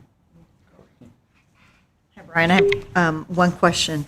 Martina, can you bring up the fiscal impact slide again? Or who has it? Brian does? Okay, sorry. Not sure who was managing it. Yeah, that one. So, when you purchase a vehicle and you select the features that you want, how common is it to have a change order on something you specified that you know you need in the certain, is that a common thing in a vehicle to have a change order? Typically is. Typically, there are aftermarket upfits that are required. Sometimes we buy vehicles and then our mechanics and our vehicle maintenance staff have to install different components such as strobes or, electronic components, radios, safety equipment. So we can consider all those items in the contingencies. And typically with vehicle purchases, you probably experienced a 10% contingency request.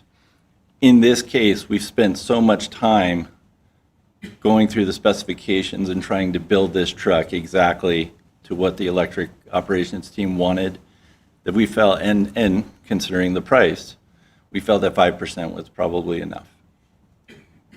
And then, kind of piggybacking on Krista's question about public auction, does the district have experience with, selling vehicles and getting good value from them? I don't know what the track record is, so if you could say a little bit about that. Well, we work with a specific auctioneer, J.J. Kane, they're also in Dixon, California. They're also a Sourcewell vendor, so we have the efficiencies of contracting with them for the auction. And we have found really good experience with the valuations of what the return on the vehicle sold. Yeah. All right, I think that's all I have. All right, thank you. Great questions. Yeah, the contingency on a vehicle of this size and of this complexity it's nice to have because the specs can change. This part might not become available over time. These trucks are very, very complex. It's not like buying a pickup truck, and putting a shell on it and calling it good. These are very complex vehicles, and the upfit to get to where it is a functioning vehicle like that is very extensive. So I would agree with Brian's assessment that that it's needed, but 5% is necessary. So I feel confident that between 5% contingency and the sale of Unit 210, that the overages will probably be minimized or eliminated. So I feel good about it. Yeah, go I ahead. have one more question. It might be a question for Stephen Poncelet about the CARB rules are not yet in effect. CARB is not. does approving this tonight put us in a sort of safe zone with a new big truck like this, where we're unsure of what they're going to require as far as electric vehicles, and we know that this vehicle does not exist in an electrical form. So, Correct. There's a kind of multi-level question there. CARB compliance currently with the draft that went to the AOL, it would start in 2030. So not an issue today, and it's a purchase requirement, so we're fully within that. One would hope that this level of Class 8 specialty vehicle, everyone knows it's not available, but, some exemption requests over the last 2 years that you would have said that for, they found one and said it was. do you think that should change our replacement schedule, or should we just ride with this and see what what comes down the pipe from CARB? That's a complex question. Our fleet does a good job of mapping and tracking the retirement of our fleets. And so we want to get the value for the dollars we spent, but we are exposed to potentially higher future costs, so that's a trade-off. Thank you. Thank you, Stephen. I think a lot of districts and agencies that are affected by the public fleet rule, or the advanced clean fleets, has probably done a lot of purchasing in the last several years, and will continue to do so, and with those specialty vehicles, and likely extend the life beyond normal replacement schedules, unless there is a good electric alternative out there. So that's just the way that the advanced clean fleets rule is going to change how agencies do business right now. I believe that's my opinion, but and so getting some of these high-profile purchases done now, like we're doing, is I think valuable, and spending the time to make sure we get a vehicle that we can live with for could be potentially a long time. So, all right, I said enough. We have a recommendation from staff. I'll move staff's recommendation to purchase this digger derrick as stated in the packet.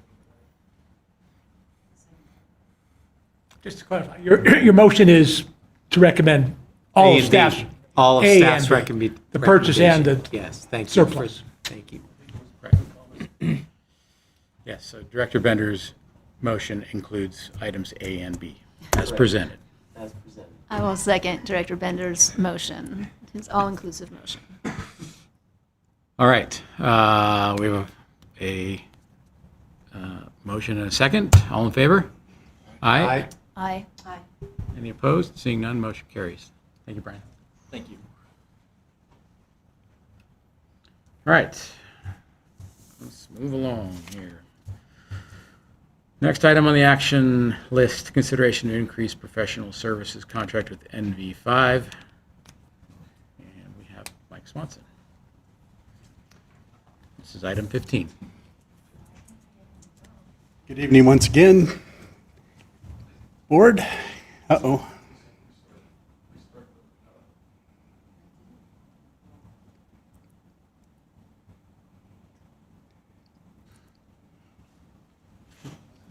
Thought I was going to have to wing it. Action item 15, consideration to increase professional engineering services agreement with NB5. So the board approved $900,000 professional engineering services agreement with NV5 for fiscal year 2026. NV5 currently supports the district with capital project design, engineering studies, surveying, environmental services, development, and engineering standards, as well as engineering staff augmentation.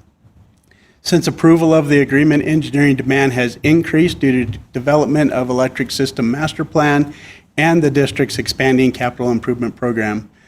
Existing contract authorization is expected to be fully committed by the end of September. So a little bit of background on the projects that they're currently working on. So what they're currently working on is, of course, the master plan. You can see the spend total and the anticipated spend to complete. I won't go through each of those, but it totals $776,000 with about $305,000 to complete those projects. And please stop me if you'd like me to go into more detail. So we also have some forecasted 2026 projects. We have 14 for fault tamer installation, and what fault tamers are, basically, you may recall conversations about the ELF fuses, the arc flash fuses that we've installed in our 12 kV system. There was no solution with ELF to mitigate our concern with the 14.4 system in Glenshire. So we're going to have to switch to a different vendor that provides the fuse sizes that we need. So the plan is for them to spec that out for us and develop projects on that. I believe there's about 50 locations, if my memory is correct. We also have system hardening plan as a result of the capacity work identified in the master plan. So the total for forecasted projects that we want them to complete this year is about $261,000. So looking at the projects to date and the forecasted projects, we have our authorized spend of $900,000. We've spent to date $776,000. Forecast with the projects in motion as well as future projects is $566,000, which would take our total spend to a little over $1.3 million. That leaves us about $443,000 short. So additional board-approved capital improvement projects have increased the demand on engineering services. The district is transitioning to a construction-ready project delivery model. Early engineering supports permitting, procurement, and project readiness. You've heard me mention many times in the past about how long it takes us to get steel poles, as an example. It's a 15-week lead time. We really need to get in a position of advanced engineering, allow our procurement team to get the necessary material we have here and ready to build as the weather allows. Additional engineering capacity will help maintain project schedules and reduce procurement risks. The fiscal impact, approval of the proposed contract increase will raise total not to exceed amount of the professional engineering services agreement with NV5 from $900,000 to $1.4 million, an increase of $500,000. Actual expenditures under the agreement will occur only as engineering services are authorized and performed. The approved budget for 26-27 include $13.8 million and $9.3 million respectively with electric capital expenditures. NV5 engineering services costs will be charged to the applicable electric capital projects and not forecast material increase in overall project costs. Tonight's recommendation is to authorize the general manager to execute a contract amendment with NV5, increasing the total authorized contract amount from $900,000 to $1.4 million. And with that, I'll turn it back to President Laliotis. All right, thanks, Mike. Any public comment on this item tonight? Okay, seeing none, move on to director comments. Jeff Bender.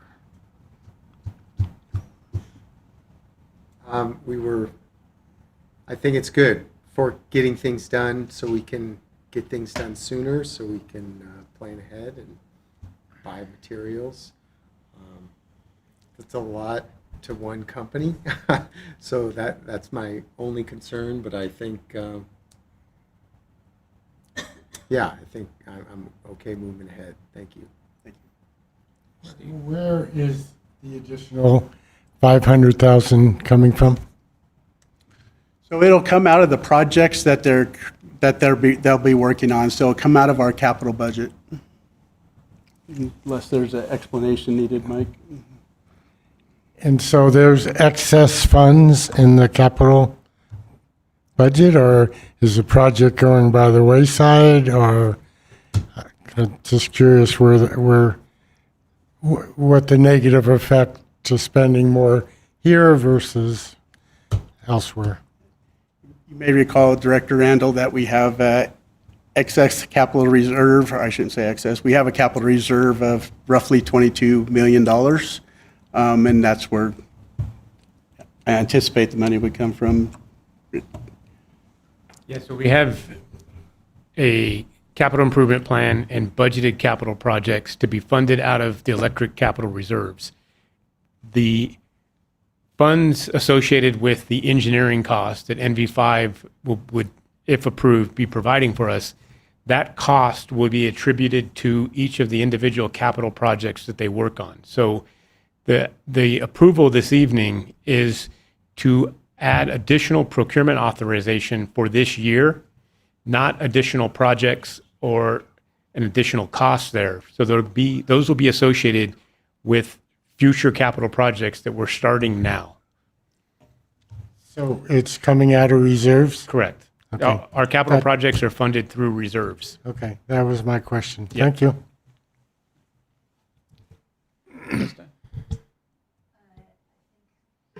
So this is because our timelines are changing. We're moving things more quickly that we would be doing anyway. We're just getting the engineering. We're paying down the engineering sort of as we Exactly. go, so that we will be primed in whatever month Yep. it is that we need to bid on materials and on contracts to execute these. Okay, Correct. got it. Thank you.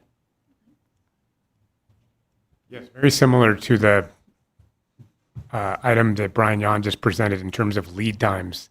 Our electric capital infrastructure has very similar challenges. And so if we wait till just before the project starts to do the engineering component, then the lead times on the infrastructure ends up delaying it again. So Evolution of this year's learning situations. Director Randall asked my exact questions, so I think we got him answered. Thank you. Okay. I appreciate the write-up. I mean, you had very specific projects and costs associated with those where this money would be attributed to. So it's a very dynamic list of projects. They're all very dynamic within themselves. And so I think the overages will be manageable over time and spread out through a variety of projects. But getting these projects done is top priority. Infrastructure investment is top priority. So I appreciate you providing that information to us as to exactly what our forecasted project, what the involvement of MV5 in our future forecasted projects is and will be. So I don't have any further questions. So we have a recommendation from staff. I'll move that we authorize the general manager to execute a contract amendment with NV5, increasing the total authorized contract amount from $900,000 to $1,400,000.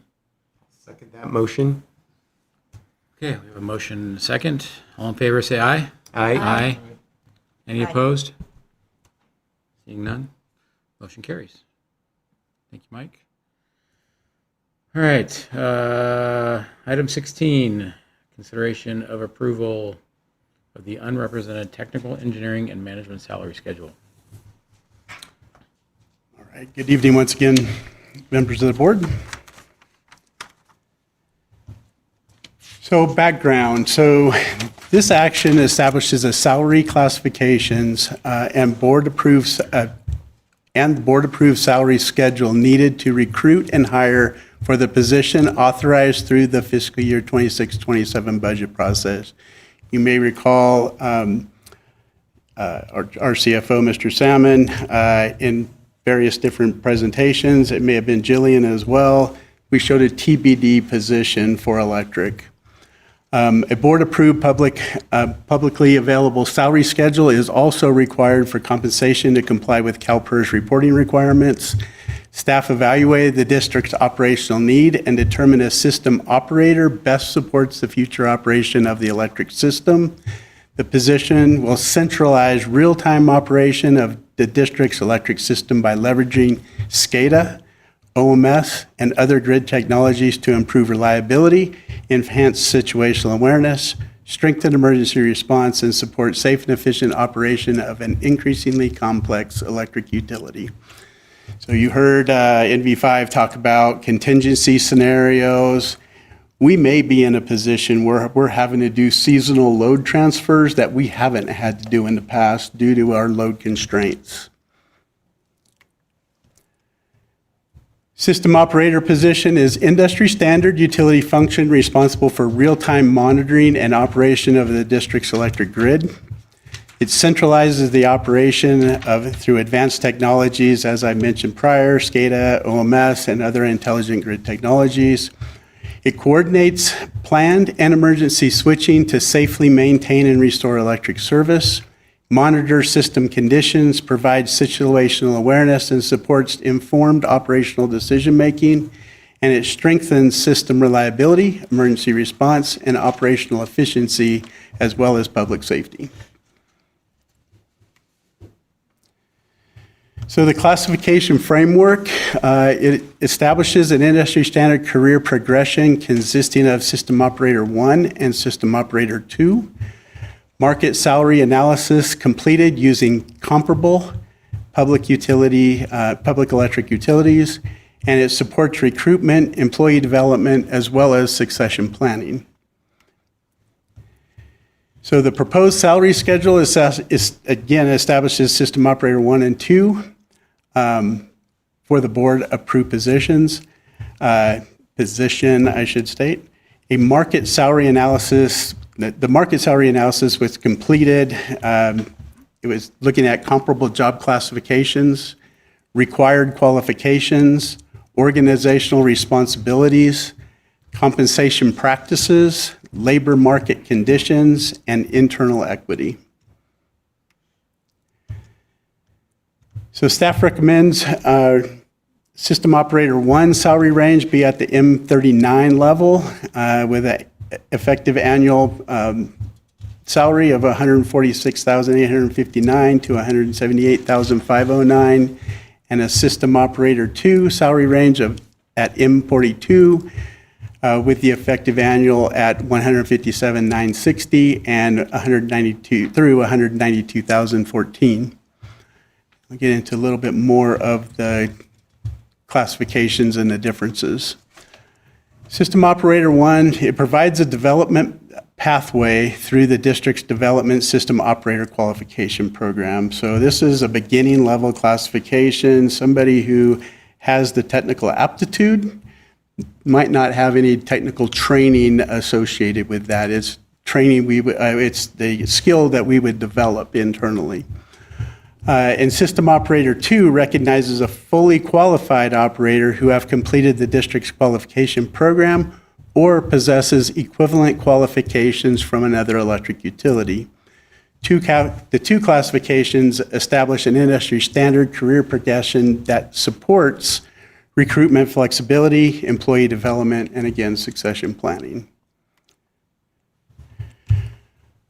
Funding, fiscal impact funding for the one additional electric utility position was included in the board-approved 26-27 budget.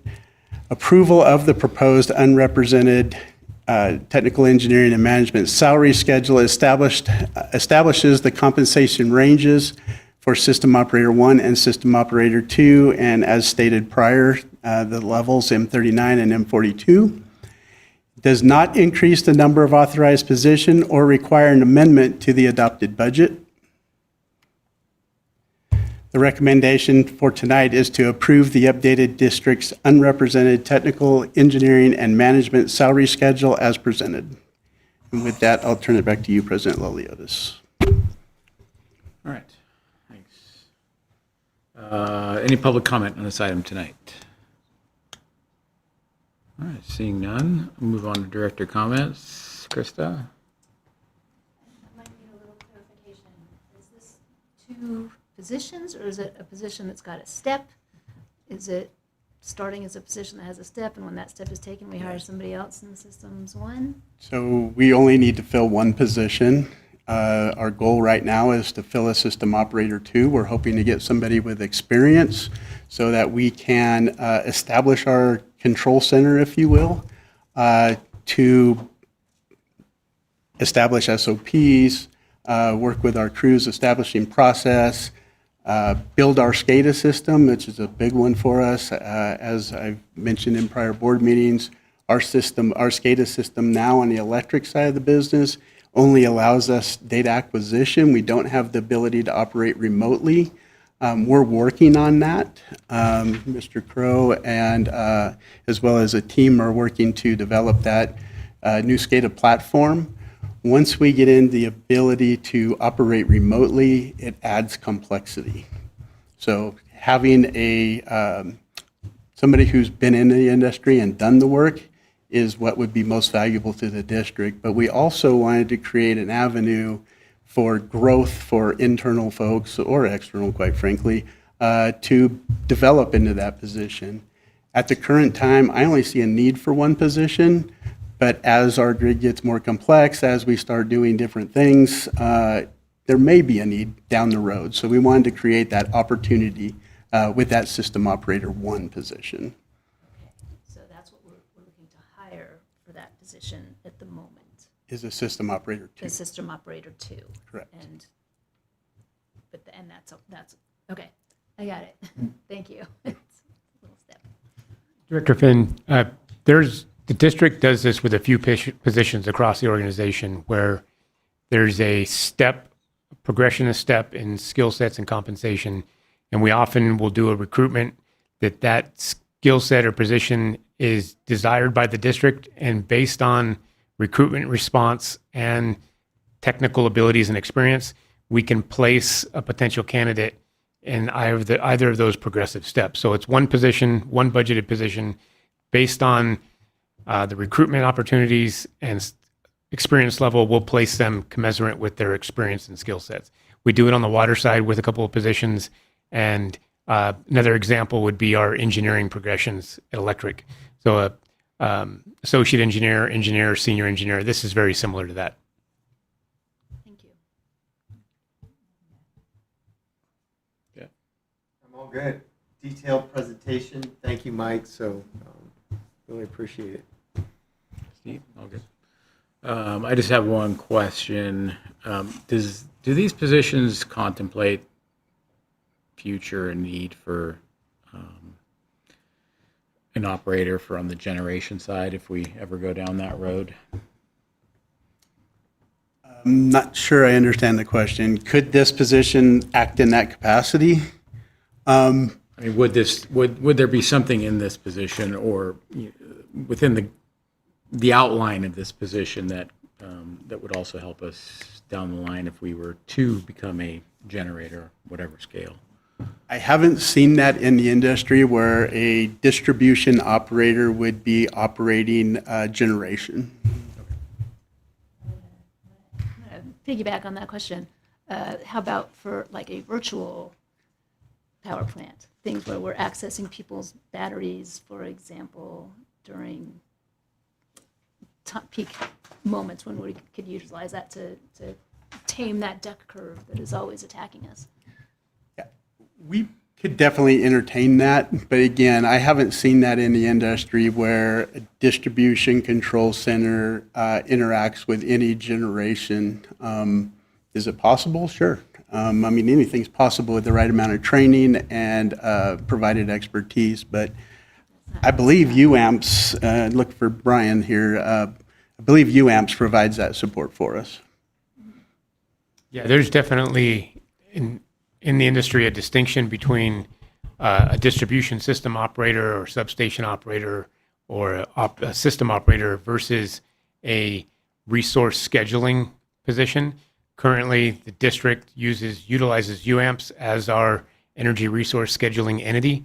And so depending on, we probably getting off topic in terms of this particular position, but in the future, we'll have that discussion. It'd be really dependent upon what local generation looks like in terms of scale and framework. If it's something that the district develops internally and has kind of behind the meter, so to speak, or is it something that's developed where there's another operating and maintaining entity that we have a purchase power agreement that would be managed through UAMPS. Battery infrastructure can be automated through SCADA systems or other control systems. So we have to look at that. This position is specifically for our distribution system operations. If we were to get into scheduling, that would definitely be something we'd integrate with the services UAMPS provides. Whole nother workshop. Got it. Okay, I don't have any further questions. We have a recommendation from staff. I'll move staff's recommendation. Second. Motion and a second. All in favor, say aye. Aye. Aye. Any opposed? Seeing none, motion carries. Thanks, Tony? Mike. Yeah. If I may, just for the record and clarity, the schedule that you just approved is part of the meeting packet. It's the 3-page schedule for unrepresented employees, and that's the publicly available schedule being approved to meet the CalPERS requirement. Yes. Yeah, just wanted to Thank you. make sure that was clear that that schedule is part of the meeting packet and part of the record. Yes. Yeah. Yes. Thank you. Okay. Item 17, consideration of contract approval for GIS system technical services with Timmins Group. Good evening, President Lodiotis, members of the board. Brad Wiest, IT Operations Manager, going to do item 17 here, consideration of contract approval for GIS system technical service with the Timmins Group. So a little background, the GIS stands for Geographical Information System. Basically, that's our mapping, right? So where we map all of our valves, poles, lines, all that good stuff. And it gets used for utility asset inspections and management, utility operations and planning, electric and water utility system design, new construction engineering and design, outage management, regulatory reporting, customer service, and many, many other things that our operators use every day. Pulling that up, finding things. I think they referenced DIGS and 811 earlier. They use it to find those as well. So one of the major portions of this project is upgrading they call it the geometric network and the utility network in Esri. Basically, that's the data modeling that goes into this GIS system. And so the geometric network came out in 1999. It's actually end of life this year. And basically, it was fairly reliant on third-party tools and software. It was really made for a desktop to server implementation. So in our world, we have a lot of third-party bolt-ons that help us utilize it today. With the utility network, it was released in 2018, so we're not really on the bleeding edge, which is a good thing in this world. It was built for utilities. It has a lot more tools built in. The data is easier to access. It's just really a better platform to us to build on and to build tools going into the future. So some of the risks of this project also includes some back-end OS server upgrades, things like that. If we weren't to do this, we wouldn't get technical support or bug fixes and things like that for the software or those back-end operating systems. And as I think Scott talked about earlier, there's other vulnerabilities and threats that are constantly happening. So we want to make sure those things stay up to date. There's future issues with some of that third-party compatibility as the tools get older, they develop and things like that. And then just continues to build technical debt if you don't update these things. So this project, the project flow it starts with server upgrades. We'll take this opportunity to upgrade those server operating systems, build new systems really. And then the Esri software gets upgraded to the newest Esri versions of the software. Then the new other GIS infrastructure gets built out, like licensing, things like that. There's servers for that. Then the big lift of this is the data model upgrade, kind of what I was talking about with that geometric network to utility network. And so during that, we clean up the data, we move the data to the new system, then we start testing, and that might take a couple iterations where we go back and forth. We move the data, see how it looks, see how the model looks, things like that. And then we do some training, some system testing, then we go live. Some advantages, I talked a little bit to this, but of the utility network are those ability to security patch. It future-proofs our infrastructure. So like I said, since we're upgrading those back-end servers, it allows us so that in the future, we aren't upgrading those in line when we don't have to upgrade the Esri software. So it makes it so we aren't having to take this offline as much for the crews to use. And then some of the efficiencies with using the tools that are already built into that utility network. The fiscal impact of this, there was a capital item on the 26-27 budget for $400,000. This item came in at $205,366 for this technical service contract. So that just through working with our vendors and coming to that price saved us a little money.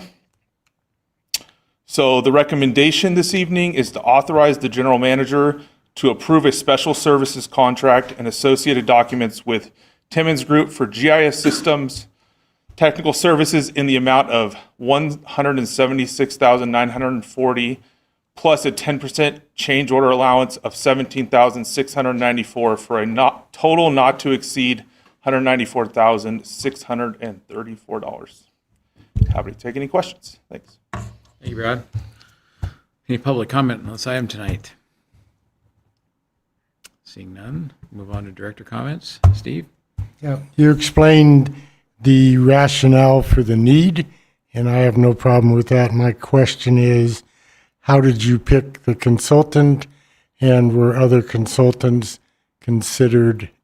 And I also realize you can pick any consultant you want, but what was the rationale behind this consultant? Yeah, absolutely, Director Randall. We definitely talked to a few other consultants, and through that process, we went through their rationale, the steps they planned on taking, how many of those transitions they would allow us to take, and how we could review the data with them, things of that nature. We looked at potential kind of budgetary pricing with each of them, and found this one to be the most advantageous for the district in terms of the price and also just that process that they go through and basically having the ability to do an unlimited amount of data moves and data backs to make sure that we're in a good place as we go forward. Jeff? Anything? No other questions. Thank you. Krista?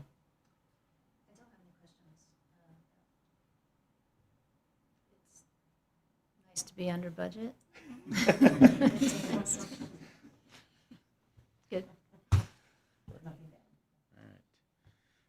Thank you, Brad. I appreciate the staff report, and I understand the value of bringing in some of these consultants to do these, especially these transitions. So it is a heavy lift and something that district staff would really bog down on when they have other things to do. So I think getting this project done is great. Getting this modernized to ArcGIS Pro is a great thing. And I know the value of GIS systems, and I think it was said in here that one of the values is workforce efficiency, and I couldn't agree more. So, anyway, we have a recommendation from staff. I'll move Brad's recommendation here. Thank you. I'll second. All right, motion and second. All in favor, say aye. Aye. Aye. Aye. Any opposed? Seeing none, motion carries. Thank you, Brad. All right. Final item, action item of the night. Consider approval of revisions of District Code Title I and Title II. Good evening, President Laliotis, members of the board, Martina Rochford, District Clerk, presenting action item 18, the District Code Title I and Title II revisions. So as you know, District Code is a compilation of the district's policies and procedures approved by the Board of Directors, and it's ultimately the framework that the district operates and conducts its business under. So best practices show that district code should be reviewed and updated periodically to align with your directives, any new applicable laws and regulations, and then overall operational and administrative improvements. District staff and general counsel did a comprehensive review of Title I and II. The red line versions were in your packet for review. The revisions included overall formatting and sequential numbering. As you saw, we brought a few months ago Title V, so these are in alignment with the overall, overhaul we're planning to do of all of district code. But it really improves the organization and management of the document, especially on the back end. It also updated components that were no longer applicable, don't meet the needs of the district anymore, and any revisions required for compliance for changing laws and regulations. Title I is very short. It's the general provisions for the district code. The revisions were the overall formatting and numbering, as well as the updated language for the goal, modernize the utility and add value to our communities through collaboration and innovation, which I believe the board approved back in 2023. Title II is administration. It's a very beefy review. You saw a lot of red line edits. It included the overall formatting and numbering. There were numerous editorial corrections, including typos and outdated phrases, as well as overall clarification of language. Highlights for Title II included in the Board of Directors and Officers section, language was revised to clarify that the district clerk is the clerk and ex officio secretary of the board, and that carries throughout the document. Under board meetings, the agenda posting guidelines were updated to reflect current Brown Act provisions and district practices. The order of business was changed to may be followed to allow for better flexibility with agenda planning and meeting flow. And unanimous consent was removed as Public Utility Code does not allow for action by unanimous consent. In the section for conflict of interest, staff is proposing that this become a standalone document. We are required by the FPPC to make edits to the conflict of interest code every 2 years. We're actually in the year that has to be done. So by October 1st, we will be submitting the edits for the conflict of interest code. So this has to be updated fairly regularly. While the board does approve it, the ultimate sign off is by the FPPC council after you approve it. The code of conduct, the main item that was changed was the board president was updated to person presiding over the meeting to accommodate the absence of the board president at a meeting. There is no direct fiscal impact associated with approval of this item. And staff recommends approval of the district code Title I and Title II revisions as presented. With that, I'll turn it back to you. All right, thanks, Martina. Any public comment on this item tonight? All right, seeing none. Director comments. Krista. Well, thank you, Martina. This is a, yeah, it is a heavy lift, and it's, having just done the ethics training, and a large portion of that is focused on conflict of interest, and it's inscrutable almost to the lawyers in the room. So it definitely is something that I think a standalone document is appropriate, so we don't have to go through, as big a process just to keep it updated and in alignment with current tweaks to the conflict of interest. It was good for me to read our code. It's just so. I am grateful for the opportunity. I know this has been on the to-do list for a while, so I thank you guys for getting it done and bringing it to us. Courtney? I just want to thank you for the heavy lift. It is unglamorous. It's not sexy. It has to be done, though, so thank you so much. Jeff? Thank you. Steve? Yes, and thank you for summarizing the changes and kind of giving us a little bit of a roadmap to search out the relevant red lines that aren't just formatting. So I appreciate that. We have a recommendation. I'll move the approval of the District Code Title I and Title II revisions as presented. I'll second that motion. Aye. Aye. Aye. Any opposed? Thank you. Okay.